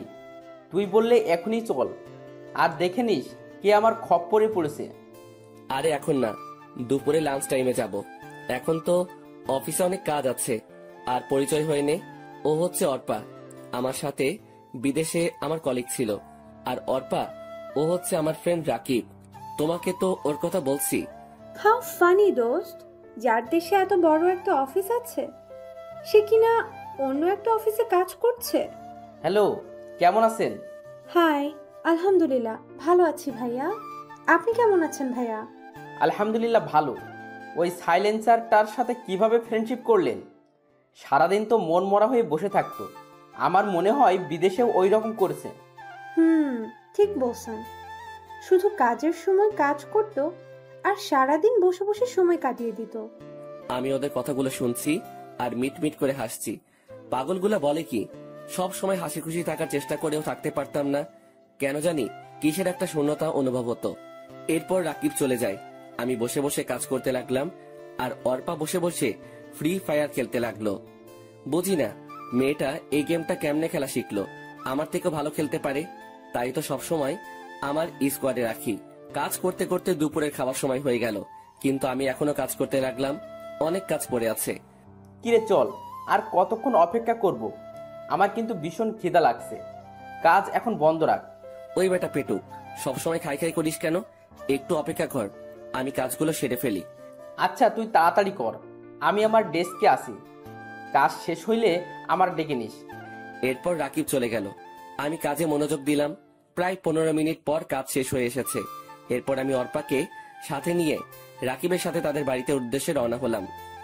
আমি আর রাকিব কথা বলতে বলতে যেতে লাগলাম। প্রায় কিছু সময় রাকিবের বাড়িতে চলে এলাম। বাড়িটা আমার আগে থেকে চেনা। এরপর আমরা গাড়ি থেকে নেমে গাড়িটা পার্ক করিয়ে নিলাম। রাকিব গিয়ে দরজায় নক করলো। প্রায় কিছু সময় পর দরজা খুলে দিল। ভিতর দিকে তাকিয়ে আমি বড়সড় একটা ধাক্কা খেলাম। ও এখানে কি করে? আরে দিশা, তুমি এখানে? মানে কিভাবে হলো এইসব? রাকিব, তুইও তো কিছু বলিস নাই। ঘরে চল, তারপর সব বলবো। আগে খেয়ে নে, তারপর সবাই বসে কথা বলবো। আর অফিসে এখন দেরি করে গেলেও কিছু হবে না, সব জানতে পারবি। কেন তোকে কিছু বলি নাই? কেন তোর কাছ থেকে এত কিছু লুকিয়ে রাখলাম? এখন চল। এরপর আমরা ভিতরে গেলাম। ফ্রেশ হয়ে চলে এলাম খাওয়ার রুমে। তবে দিশা মেয়েটাকে আজকে অনেক খুশি দেখাচ্ছে। আমিও অনেক খুশি। মেয়েটা অন্তত একটা ভালো মানুষকে তো পেল। কিন্তু ওই শালা রাকিব তো অন্য মেয়েকে ভালোবাসতো। তাহলে ওই মেয়েটার কি হলো? সবকিছু কেমন গুলিয়ে যাচ্ছে। কিরে, এত কি ভাবিস? সব কিছু জানতে পারবি। এখন খেয়ে নি। আর কতক্ষণ অপেক্ষা করব? ভীষণ ক্ষুধা লাগছে। আমি মুচকি হেসে ওর কথায় সম্মতি জানালাম। এরপর আমরা সবাই খেতে বসে গেলাম। বাহ, মেয়েটার হাতে রান্না তো অনেক ভালো। পেট পুড়ে খেলাম। এরপর আমি একটু ছাদে এলাম। হাতে একটা সিগারেট নিলাম। সিগারেটটা ধরিয়ে টানতে লাগলাম। অবশ্যই আমি আগে এইসব ছাইপাস খেতাম না। এখন কেমনে যে এইসব ছাইপাস আপন হয়ে গেছে। হঠাৎ পিছনে কারো উপস্থিতি টের পেলাম। তাকিয়ে দেখি রাকিব দাঁড়িয়ে আছে। কিরে, একা একা খাবি নাকি? তুই এত স্বার্থপর কেন? আমাকেও দে। শেয়ার করলে কি হয় তোর? দে না দোস্ত। তুই আবার কবে থেকে এইসব খাস? আগে তো জানতাম না। আর আমি শেয়ার করতে পারবো না। পারলে পুরোটা খা। আমি অর্ধেক শেয়ার করতে পারবো না। আচ্ছা পুরোটাই দে, আমার এসব অভ্যাস আছে। আগে যে কত খাইছি। আমি প্যাকেট থেকে একটা সিগারেট বের করে দিলাম। শালা জ্বালাতে পারছে না। আর ওনার নাকি অভ্যাস আছে। কিরে, পারছি না তো। শালাকে সিগারেট দিলি? সেই কখন থেকে চেষ্টা করেই যাচ্ছি, কিন্তু কিছুতেই জ্বলছে না। আবাল মার্কা সিগারেট। তুমি আমার কত জানো? সিগারেট মুখে নিয়ে জ্বালাতে হয়, হাতে রেখে না। ওনার নাকি আবার অভ্যাস আছে। না পারলে খাইস না। আরে দে তো। তুই পারলে আমি পারবো না কেন? আমি ঠিকই পারবো। তাড়াতাড়ি কর, পরে কিন্তু দিশা চলে আসবে। তখন কিন্তু আমি নিজের দিশাহারা হয়ে যাব। এত ভয় পাইলে খাও কেন? না খেলেই তো চলে। আরে ভাই, দিবি তুই? বক বক না করে তাড়াতাড়ি সিগারেট জ্বালা। আমি আর কিছু না বলে সিগারেটটা জ্বালিয়ে দিলাম। শালা প্রথম টান দিয়ে কাশতে শুরু করলো। ও যদি আগে থেকে সিগারেট টানতো তাহলে তো এমন হতো না। বুঝলাম না ব্যাপারটা। এরপর ধীরে আরো একটু শেষ করলো। এখন দেখি রাকিবের চোখ দিয়ে পানি পড়তে লাগলো। আমি বুঝে গেলাম রাকিব আগে কখনো সিগারেট খাই নাই। আমি তাড়াতাড়ি ওর হাত থেকে সিগারেটটা কেড়ে নিলাম। মিথ্যা কথা বললি কেন? তুই তো ঠিক মতো সিগারেট টানতেই পারিস না। তাহলে কেন এইরকম করলি? দেখ তো তোর চোখ কি রকম লাল হয়ে গেছে। আর খেতে হবে না সিগারেট, তোর পরে ক্ষতি হবে। আমার ক্ষতি হলে তোর ক্ষতি হবে না। তুই কেন এইসব খাস? আমাকে সিগারেটটা ফিরিয়ে দে বলে দিলাম। না, দিব না। এখন নিতে যা, আমি আসতেছি। এই কথা বলে আমি আবার সিগারেটটা টানতে শুরু করলাম। রাকিব এসে আমাকে জড়িয়ে ধরে কান্না করে দিল। বুঝলাম না ছেলেটার কাহিনী। প্রথমত সিগারেট খেতে না পেরেও মিথ্যা বলে আমার থেকে সিগারেট নিল। এখন আবার কান্না করতে লাগলো। কিরে, কান্না করিস কেন? কান্না থামা বেটা। কি হয়েছে বল আমাকে। দিশার সাথে ঝগড়া করলো নাকি? চল আমার সাথে, আজকে দিশার খবর আছে। এত বড় সাহস, আমার বন্ধুর সাথে ঝগড়া করে? চল তুই আমার সাথে। দিশা নয়, আমার এই কান্নার কারণ তুই। মানে আমি কি করলাম? কোনো ভুল করলাম নাকি? বল তাহলে, আমি ভুলটা শুধরানোর চেষ্টা করব। তবু তুই কান্না করিস না দোস্ত। অনেক বড় ভুল করছিস। তোকে নিয়ে আমার অনেক চিন্তা হয়। কখন জানি কি হয়ে যায়। তোকে আমার একটা কথা রাখতে হবে, আমার কসম দিয়ে বললাম। আরে চিন্তা করিস কেন, বলবি তো? আর আমি তোর সব কথা রাখবো। শুধু কি করতে হবে বল। তুই সিগারেট খাওয়া ছেড়ে দে দোস্ত। তোকে হারাতে চাই না আমি। যখন এই শহরে আমার কেউ ছিল না, তখন তুই আমার পাশে ছিলি। নিজের ভাইয়ের মতো আমার সাথে চলতি। আমি চাই না তোর কিছু হোক। আমি দিশার চাইতে তোকে বেশি ভালোবাসি দোস্ত। দিশা গেলে ওর মতো আরো অনেক মেয়ে পাবো, কিন্তু তোর মতো বন্ধু পাবো না। আর আমি দিশাকে ভালোবাসি না যে তাও না, আমি দিশাকে অনেক ভালোবাসি, কিন্তু তোর থেকে কম। আর আমি কখনো সিগারেট খাই নাই। সিগারেট ধোয়া আমার নাকে লাগলেই চোখ লাল হয়ে যায়, এরপর চুলকাতে শুরু করে। ভীষণ ভয় পাই সিগারেটের গন্ধটাকে। প্লিজ দোস্ত, এসব খাওয়া ছেড়ে দে। আমি চাই না তোর কিছু হোক, তোকে হারাতে চাই না।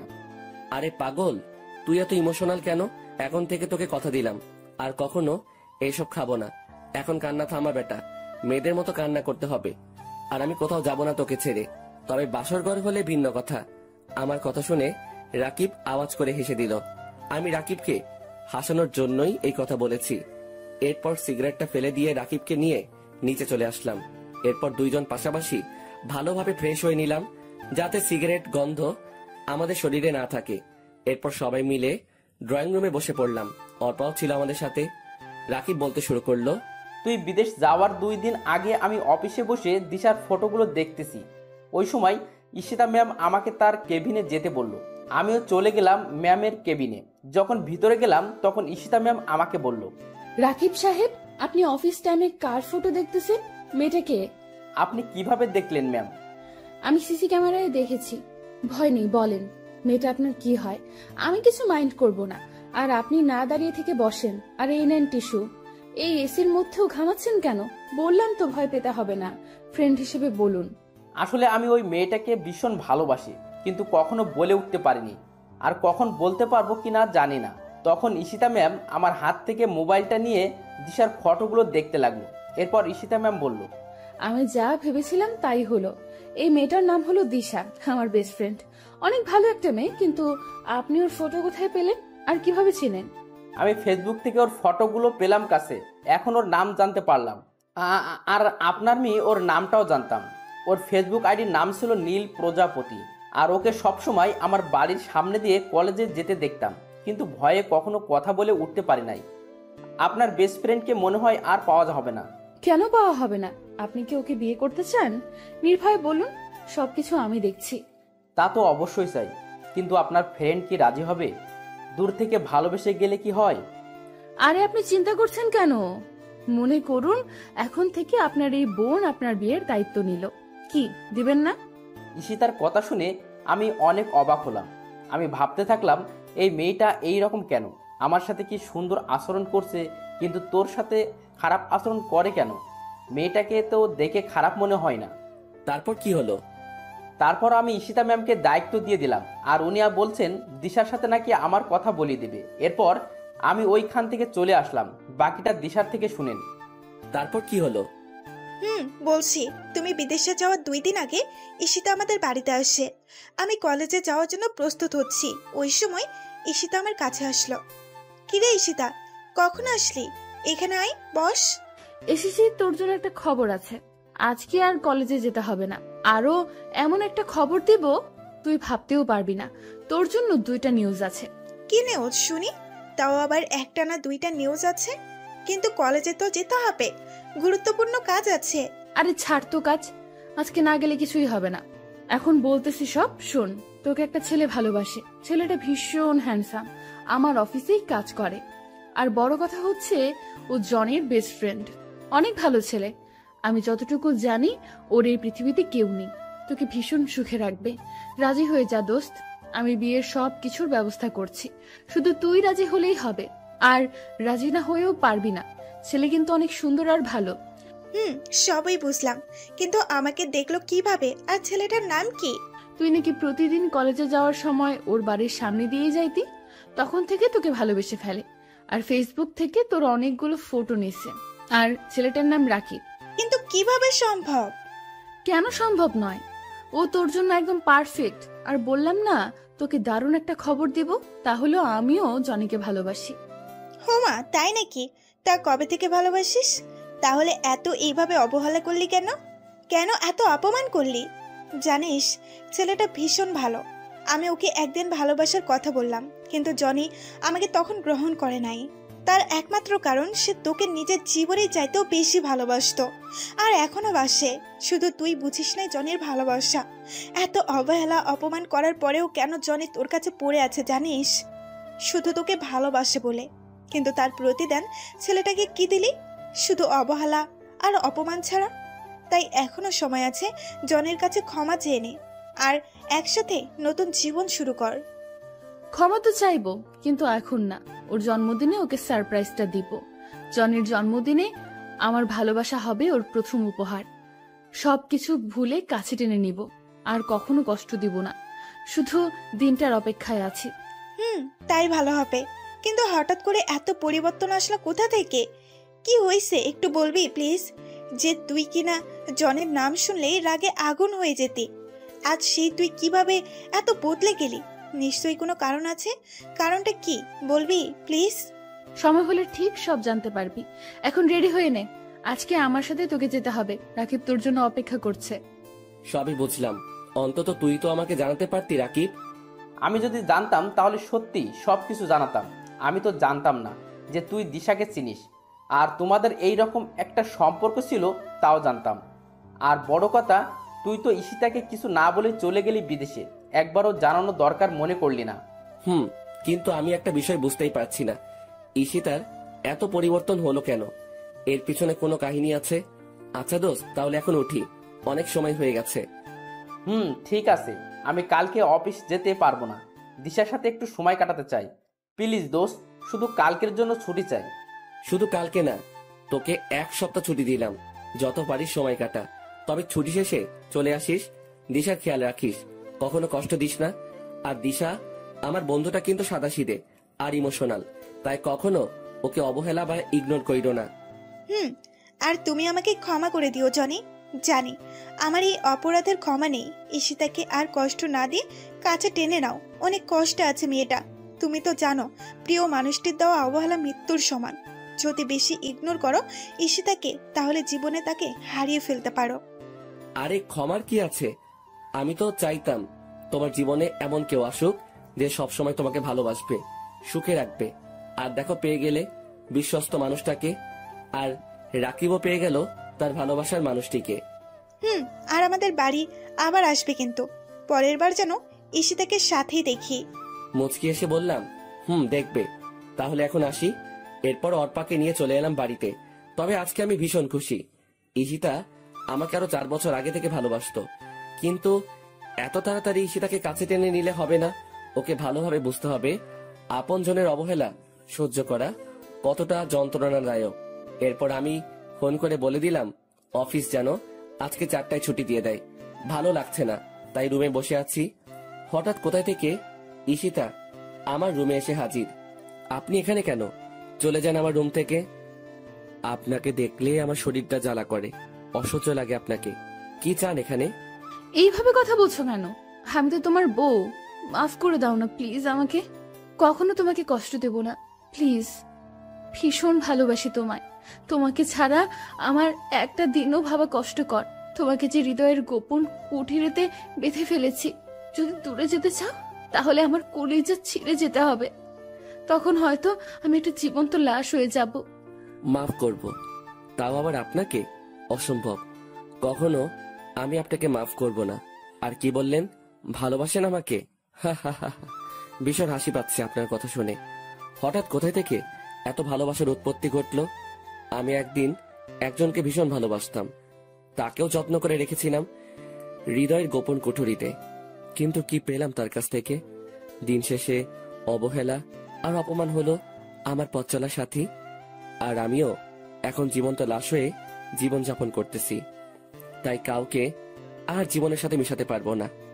ভালোবাসা সবার জীবনে একবারই আসে, আমারও ছিল, কিন্তু তা আজকে লাশ হয়ে গেল। আমার হাতটা ধরে ঈশিতা বলল, প্লিজ আমাকে ক্ষমা করে দাও। আমি আসলে বুঝতে পারি নাই। ভীষণ ভালোবাসি তোমাকে। আমি আমার ভুল বুঝতে পেরেছি। তোমার সাথে খারাপ ব্যবহার করা ঠিক হয়নি। এখন যদি আমাকে ক্ষমা না করো তাহলে আমাকে চিরতরে হারাবে। তুমি আমাকে ছেড়ে কয়েক বছর দূরে ছিলে, আমি কিন্তু চিরতরের জন্য দূরে চলে যাব। এমন দূরে যেখানে গেলে কেউ আর কখনো ফিরতে পারে না। আমার হাতটা ছাড়ুন। যখন খারাপ ব্যবহার করেছেন তখন বোঝার কথা ছিল, এখন না। আরে কোথায় যাবেন?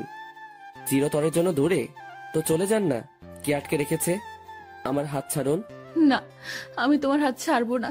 আগে বলো ভালোবাসি। আপনাকে বলছি হাত ছাড়তে। হাত ছাড়ুন, না হয় আমি কিছু একটা করে ফেলবো। যত কিছুই হোক আমি তোমার হাত ছাড়বো না। ছাড়বেন না তো? বললাম তো ছাড়বো না। আমি জোর করে হাতটা ছাড়িয়ে নিয়ে ঠাস ঠাস করে ঈশিতাকে 2টা থাপ্পড় মারলাম। ঈশিতা হয়তো আমার থেকে এইরকম কিছু আশা করে নাই। ওই, তোর সমস্যা কি? আমি তোর মতো মেয়েকে ভালোবাসি না, আমি অর্পাকে ভালোবাসি। আর আগে তুই আমাকে এই বাড়ি ছেড়ে চলে যেতে বলতি না, কিন্তু এখন তুই যদি যাস আমি এই বাড়িতে থাকি তবু থাকবো না। এখন দূর হ আমার সামনে থেকে।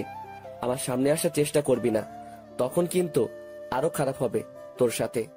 যত সব নষ্ট মেয়ে কোথাকার। আমার কথা শুনে মেয়েটা আর এখানে দাঁড়াতে পারলো না, কান্না করতে করতে চলে গেল। এখন আমার নিজেরই কান্না আসতে লাগলো। মেয়েটাকে এইভাবে মারাটা ঠিক হয় নাই। থাপ্পড়টা অনেকটা জোরেই লেগেছে। ঠোঁট কেটে রক্ত বের হতে লাগলো মেয়েটার। কথাগুলো ভাবতেই কান্না চলে এলো। আমি কান্না করতে লাগলাম। সরি ঈশিতা, তোমাকে এইভাবে কষ্ট দিতে চাই নাই, কিন্তু আমারও যে কিছু করার নাই। ভালোবাসার মায়াজালে বন্দি আমি, নিজেকে নিজেই বলতে লাগলাম। তবে মেয়েটা শেষ কথাটা আমাকে বেশি ভাবাচ্ছে।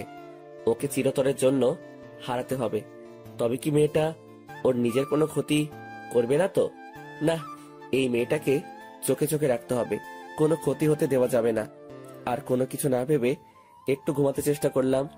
ঘুম কিছুতেই আসছে না, কি জানি মেয়েটা কি করতেছে। আমি শোয়া থেকে উঠে ধীরে ধীরে ঈশিতার রুমের দিকে এগোতে লাগলাম। দরজার কাছে এসে ভিতরে তাকিয়ে দেখি মেয়েটা শুয়ে আছে। একটু কাছে গিয়ে মোবাইলের ফ্ল্যাশ লাইটটা জ্বালিয়ে দেখি মেয়েটার চোখ দুটো ফুলে আছে। ওকে দেখেই বুকের ভিতরটায় ঝড় শুরু হয়ে গেল। মনে হয় অনেক কান্না করেছে। মোবাইলের লাইটের আলো চোখে পড়াতে ঈশিতার ঘুমটা ভেঙে গেল। আমাকে দেখেই এক প্রকার জড়িয়ে ধরল। আমি কিছুক্ষণ সময় চুপ করে রইলাম। এরপর বললাম, আমাকে ছাড়েন, এইভাবে জড়িয়ে রেখেছেন কেন?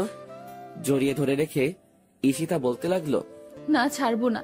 ছেড়ে দিলেই আমাকে ছেড়ে অনেক দূরে চলে যাবে। আমি তা কখনো হতে দিব না। ভীষণ ভালোবাসি তোমায়। যদি কখনো দূরে চলে যাও তাহলে আমি সত্যিই মরে যাব। জানো, আজকে তোমার থাপ্পড় দেওয়াতে কষ্ট পাই নাই, কষ্ট পাইছি তোমার কথাগুলোতে। প্লিজ আমাকে মাফ করে দাও। কখনো তোমাকে ভুলতে পারবো না। আর যদি দূরে চলে যাও তাহলে আগে আমাকে শেষ করে দাও, তারপর চলে যাও। সবকিছু ভুলে আমাকে কাছে টেনে নাও। আচ্ছা যাব না, এখন ঘুমাও, শুভরাত্রি। তারপর আমিও ঈশিতার কাছ থেকে নিজেকে ছাড়িয়ে নিয়ে চলে আসলাম। আমার রুমে এসে শুয়ে পড়লাম। ঘুম থেকে উঠে আমি চমকে গেলাম। ঈশিতা আমাকে জড়িয়ে ধরে শুয়ে আছে। মেয়েটার দিকে তাকিয়ে দেখি ঠোঁটের কোণায় এখনো রক্তের দাগ লেগে আছে, আর গালে আছে 5 আঙ্গুলের দাগ। মেয়েটা আজকে ভীষণ মায়াবী লাগছে। অন্যরকম একটা মায়া কাজ করছে ওর মুখে। ওর মায়া ভরা মুখটা আমাকে ওর দিকে টানছে। তবু নিজেকে সামলিয়ে নিয়ে ঈশিতাকে ডাকতে লাগলাম, ঈশিতা, এই ঈশিতা, উঠো, এখানে কেন আসলে? আরে আমাকে ছাড়ো, অনেক বেলা হয়েছে, তাড়াতাড়ি উঠে পড়ো। ঈশিতা উঠে দেখে ও আমার বুকে মাথা দিয়ে শুয়ে আছে। আমাকে দেখে ভীষণ লজ্জা পেল ঈশিতা। আর আমার মুখে তুমি ডাকটা শুনে ঈশিতা অনেকটা বিস্মিত হলো। এরপর আমাকে ছেড়ে ঈশিতা দৌড়ে চলে গেল। এরপর আমি ফ্রেশ হয়ে নাস্তা করতে চলে গেলাম। নিচে ঈশিতা আর অর্পা 2জন বসে গল্প করছে। আমি গিয়ে তাদের সাথে বসে পড়লাম আড্ডাতে। অনেক মজা হয়েছে। তবে ঈশিতাকে আজকে ভীষণ খুশি দেখাচ্ছে। মেয়েরা বেশি কিছু চায় না, শুধু নিজের ভালোবাসার মানুষটির কাছ থেকে একটু ভালোবাসা পেলেই তা তাদের জন্য যথেষ্ট। ঈশিতাও তার ব্যতিক্রম নয়। ঈশিতা কেন এত খুশি তা তো আমি জানি। এরপর সবাই মিলে নাস্তা করে নিলাম। নাস্তা শেষ করে আমি রুমে চলে আসলাম। অফিসে যাব তাই রেডি হতে লাগলাম। হঠাৎ করেই অর্পা আমার রুমে এলো। কিছু বলবে নাকি অর্পা? আমি অফিসে যাব, কিছু প্রয়োজন হলে বলো। না, আমার কিচ্ছুর প্রয়োজন নেই। তোমাকে একটা কথা বলতে চাই। আমি আর এখানে থাকতে পারবো না। বলো, কি বলবে? আর থাকবে না কেন? ঈশিতা কি কিছু বলেছে? তাহলে আমাকে বলো, তোমার সাথে কি খারাপ ব্যবহার করেছে? না, ঈশিতা কিছু বলে নাই। জানো, ঈশিতা খুব ভালো মেয়ে। আসলে আম্মু ফোন করেছে, আমাকে বাড়িতে যেতে বলেছে। আমার নাকি বিয়ে ঠিক করেছে। বিয়েতে আব্বু আম্মু সবাই রাজি আছে। আর আমার বিয়ের মধ্যে দিয়েই তারা আবার এক করতে পারবো। আর এর জন্য আমাকে যা করতে হয় করব। তবু আব্বু আম্মুকে এক করবই। যদি এর জন্য আমাকে বিয়ে করতে হয় তাতেও আমি রাজি আছি। আমি সব সময় তাদের সুখে দেখতে চাই। আর তোমাকে এইটাই বলতে এসেছি। আমি সবকিছু গুছিয়ে নিয়েছি। তুমি প্লিজ আমাকে বাস স্ট্যান্ডে নিয়ে আসো। ও, তা কবে ঠিক করলো বিয়ে? যদি তোমার বিয়ে করাতে আন্টি আঙ্কেল আবার এক হয় তাতে সমস্যা নাই, কিন্তু ছেলেটাকে কিরকম ছেলে স্বভাব? আর এখনই যেতে হবে নাকি? ছেলেটা খুব ভালো, আর ও হচ্ছে আমার মামাতো ভাই, আমার সমবয়সী। আব্বু আম্মু সবাই রাজি। এখন কি আমি না করতে পারি? আমি সব সময় তাদের হাসি খুশি দেখতে চাই। আর বিয়েটা কবে আমাকে এখনো বলে নাই, শুধু তাড়াতাড়ি বাড়ি ফিরতে বলেছে। তাহলে ভালোই হবে। আচ্ছা তুমি যাও, আমি রেডি হয়ে আসছি। আমি ভালোভাবে রেডি হয়ে নিলাম। এরপর নিচে এসে বসে রইলাম। অর্পা এখনো আসে নাই। নিচে ঈশিতাও বসে আছে। আমি ঈশিতাকে শুনিয়ে শুনিয়ে বলতে লাগলাম, আন্টি আমি আজকে অর্পার সাথে চলে যাচ্ছি। আবার কখনো এই বাড়িতে আসা হবে কিনা জানি না। ভালো থেকো সবাই। আর কেউ একজন আছে এই বাড়িতে, তাকে বলে দিও আমি আর ফিরবো না। আমাকে দেখলে তো আবার তার সহ্য হয় না। ওইখানে অর্পাকে বিয়ে করে নিব। আমাদের বাচ্চা হলে তবেই ফিরবো। কথাগুলো ঈশিতাকে শুনিয়ে শুনিয়ে বললাম, যাতে ঈশিতা রাগ করে। আসলে আমার এইরকম কোনো চিন্তা ভাবনা ছিল না। ভাবলাম ঈশিতাকে রাগিয়ে অফিসে চলে যাব। এরপর অফিস থেকে আসার সময় তার রাগ ভাঙানোর জন্য যা করতে হয় করব। এরপর আমি আর অর্পা গাড়ি নিয়ে বেরিয়ে পড়লাম। ঈশিতা দরজায় দাঁড়িয়ে আমাদের চলে যাওয়া দেখতে লাগলো আর ফুপিয়ে ফুপিয়ে কান্না করছে। কেউ হয়তো এই কান্না শুনতে পারছে না, কিন্তু আমার কানে ঈশিতার কান্নার আওয়াজ ঠিকই বাজছে। এরপর অর্পাকে নিয়ে বাস স্ট্যান্ডে চলে এলাম। ওর জন্য টিকিট কেটে নিলাম। 10 মিনিট পরে বাস যাত্রা শুরু করবে। মেয়েটা মনে হয় কান্না করছে। ঠিকই ধরেছি, কিন্তু আমাকে বুঝতে দিচ্ছে না। আমি গিয়ে অর্পার পাশে দাঁড়ালাম। অর্পা আমার দিকে তাকিয়ে বলতে লাগলো, জানো জনি, আমি যাকে নিজের চাইতে বেশি ভালোবাসি সেটা হলো তুমি। ভীষণ ভালোবাসি তোমায়। ইংল্যান্ডে প্রথম তোমার সাথে আমার পরিচয় হয় নাই। আমি তোমাকে আগে থেকেই চিনতাম। এখন হয়তো প্রশ্ন রয়ে গেল, আমি তোমাকে কিভাবে চিনি। ফেসবুকে আমার একজন প্রিয় রাইটার ছিল, অনেক ভালোবাসতাম তার গল্পগুলোকে। কিন্তু হঠাৎ ওই আইডি থেকে গল্প আসা বন্ধ হয়ে যায়। আইডিটা কে ও আর খুঁজে পাই নাই। অনেকদিন ফেসবুকে শুধু ওই আইডিটা খুঁজেছি। এভাবে একটা বছর পার হয়ে গেল। এরপর তুমি আমার সাথে ইংল্যান্ডে জব নাও। এরপর আমরা ভালো বন্ধু হয়ে উঠি। তো একদিন তোমার মোবাইলে একটা ফোন এসেছিল। তুমি তখন বসের কেবিনে ছিলে। আমি ফোনটা রিসিভ করার আগেই কেটে যাই। তো আমি তোমার মোবাইলে ফেসবুক দেখতে পেলাম। ভাবলাম তোমার সাথে অ্যাড হয়ে নেই। যখন তোমার মোবাইল থেকে ফেসবুকে ঢুকলাম তখন কিছু সময়ের জন্য নিশ্চুপ হয়ে গেলাম, কারণ এতগুলো দিন ধরে যে আইডিটা খুঁজেছি ওটা তোমার আইডি ছিল। জানো, ভীষণ ভালোবাসতাম তোমায়, কিন্তু তুমি এখন অন্য কারো। সবকিছু তো আর চাইলেই পাওয়া যায় না। আচ্ছা, তোমার কাছে শেষ একটা জিনিস চাইবো, দিবে? কিছুক্ষণ চুপ থেকে বললাম, বলো কি চাই তোমার? আমার সাথে থাকলে অবশ্যই দিব। আমার জন্য না হয় নতুন করে গল্প লেখা শুরু করো। তোমার পাশে থাকতে পারবো না জানি, তবে তোমার গল্পগুলো আমার কাছে স্মৃতি হিসেবে রয়ে যাবে। প্লিজ জনি, আমার শেষ ইচ্ছেটা পূর্ণ করো। আবার লিখবো গল্প, শুধু আমার বন্ধুটার জন্যই নতুন করে সবকিছু শুরু। তোমাকে ভীষণ মিস করবো অর্পা। আর কান্না করছো কেন? আমি তো সবসময় তোমার পাশেই আছি বন্ধু হিসেবে। নিয়তি চাইলে আবার দেখা হবে আমাদের। আর আমার সাথে যোগাযোগ রাখবা কিন্তু। জামাইকে পেয়ে আমাকে আবার ভুলে যেও না। আমার কথাগুলো শুনে আবেগের বশে আমাকে জড়িয়ে ধরলো অর্পা, আর কান্নার গতি আরো বাড়িয়ে দিল। আর আশেপাশের সবাই আমাদেরকে দেখতে লাগলো। এই অর্পা কি করছো? সবাই দেখছে তো, এখন ছাড়ো আমাকে। সবাই কি ভাববে?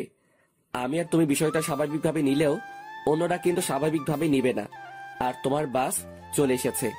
আমাকে ছেড়ে দিয়ে মেয়েটা কান্না করতে করতে বাসে উঠে গেল এবং এমন সময় তার নিয়মে চলতে শুরু করলো। তার সাথে অর্পাও আমার থেকে দূরে সরে যেতে লাগলো। চোখের নিমিষে অনেক দূরে চলে গেল একজন প্রিয় মানুষ। শুধু ভালোবাসার মানুষই প্রিয় না, কিছু কিছু বন্ধু থাকে তার থেকে বেশি প্রিয়। আমি একটা দীর্ঘশ্বাস ফেলে ওইখান থেকে অফিসে চলে আসলাম। অফিসে কিছুতেই মন বসছে না। রাকিবও ছুটিতে আছে। রাকিব থাকলে মজা করা যেত। এইদিকে ঈশিতাকে তো রাগিয়ে চলে এলাম। মেয়েটা এখন কি করছে কে জানে। কোনো মতে দিনটা অফিসে কাটিয়ে দিলাম। সন্ধ্যার সময় বাড়ি ফেরার পথে ঈশিতার জন্য একগুচ্ছ গোলাপ ফুল আর অনেকগুলো ডেইরি মিল্ক নিলাম। গোলাপ আর চকলেট ঈশিতার অনেক প্রিয়, তাই রাগ ভাঙানোর জন্য এইগুলো নিয়ে নিলাম। এরপর আমি বাসায় চলে এলাম, কিন্তু অবাক করার বিষয় পুরো বাড়ি অন্ধকার। তাই আমি ধীরে ধীরে বাড়িতে ঢুকলাম। এরপর ঘরের বাতিগুলো চালু করলাম। কি ব্যাপার, বাড়িতে কাউকে দেখতে পাচ্ছি না, কোথায় গেল সবাই? আন্টি আঙ্কেলের রুমে গিয়ে তারা নেই, তাই আমি ঈশিতার রুমে গেলাম। রুমটা অন্ধকারে ছেয়ে আছে। এই অন্ধকার যেন আমাকে কিছু একটা ইঙ্গিত দিচ্ছে। আমি ঈশিতার রুমের বাতি দিলাম, কিন্তু ঈশিতাকেও দেখতে পাচ্ছি না। আজকে হলোটা কি? সবাই কোথায় গেল? হঠাৎ আমার চোখ গেল ঈশিতার রুমের টেবিলের উপরে রাখা একটা কাগজে। কিছু একটা লেখা আছে মনে হচ্ছে। আমি কাগজটা হাতে নিয়ে পড়া শুরু করলাম। প্রিয় জনি, চিঠিটা যখন পাবে তখন হয়তো আমি চলে যাব অনেক দূরে। এখন আর কেউ তোমার ভালোবাসা পাওয়ার জন্য বসে থাকবে না, কেউ আর তোমাকে ডিস্টার্ব করবে না। একটা কথা কি জানো, কথায় আছে মানুষ দাঁত থাকতে দাঁতের মর্ম বোঝে না। ঠিক তেমনি তুমি থাকতে তোমার ভালোবাসা আমি উপলব্ধি করতে পারি নাই। জানো, যখন তুমি একা বাড়ি ছেড়ে চলে গেছো তখন তেমন কষ্ট পাইনি। কষ্ট পাইছি যখন তুমি আমাকে শুনিয়ে শুনিয়ে অর্পার সাথে চলে যাওয়ার কথা বলছো। জানো, এই দিনটাই আমার জীবনের সবচেয়ে খারাপ দিন ছিল। তোমাকে অবহেলা করতে গিয়ে কখন যে ভালোবেসে ফেলেছি নিজের অজান্তে, তা ঠিক আমি নিজেই জানি না। এখন তুমি হয়তো ভাববে যে মেয়েটা তোমাকে এত অবহেলা আর অপমান করত, সে আবার ভালোবাসে কিভাবে।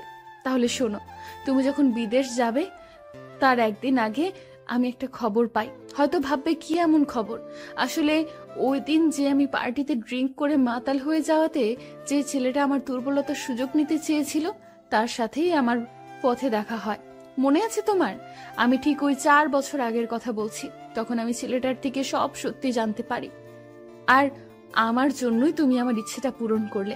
আসলে আমি ঘোরের মধ্যে থাকায় কিছুই বুঝতে পারি নাই। আমি ভাবলাম তুমি আমার সাথে মিথ্যে কথা বলে আমার সবকিছু কেড়ে নিতে চেয়েছো। এরপর যখন তুমি বাড়ি ছেড়ে চলে যাও, ওই দিন তেমন কষ্ট পাইনি, কারণ তখন তুমি কোনো মেয়ের সাথে চলে যাচ্ছ না। কিন্তু আজকে অনেক কষ্ট পাইছি। আজকে তো অর্পার সাথে চলে যাচ্ছ। এখন হয়তো ভাববে এত কথা বলার মানেটা কি। একটা মানে অবশ্যই আছে, আর তা হলো আমি তোমার থেকে চলে যাচ্ছি অনেক দূরে। আমি বিষ খেয়েছি। এই দেখো, একদম কান্না করবে না। অর্পা মেয়েটা খুব ভালো, তোমার ভালো খেয়াল রাখতে পারবে। আমাকে যদি ভালোবেসে থাকো তাহলে কখনো নিজেকে কষ্ট দেবে না। সব সময় হাসি খুশি থাকার চেষ্টা করবে, আব্বু আম্মুর খেয়াল রাখবে আর নিজের প্রতি যত্ন নিবে। ইতি, তোমার ঈশিতা। চিঠিটা পড়া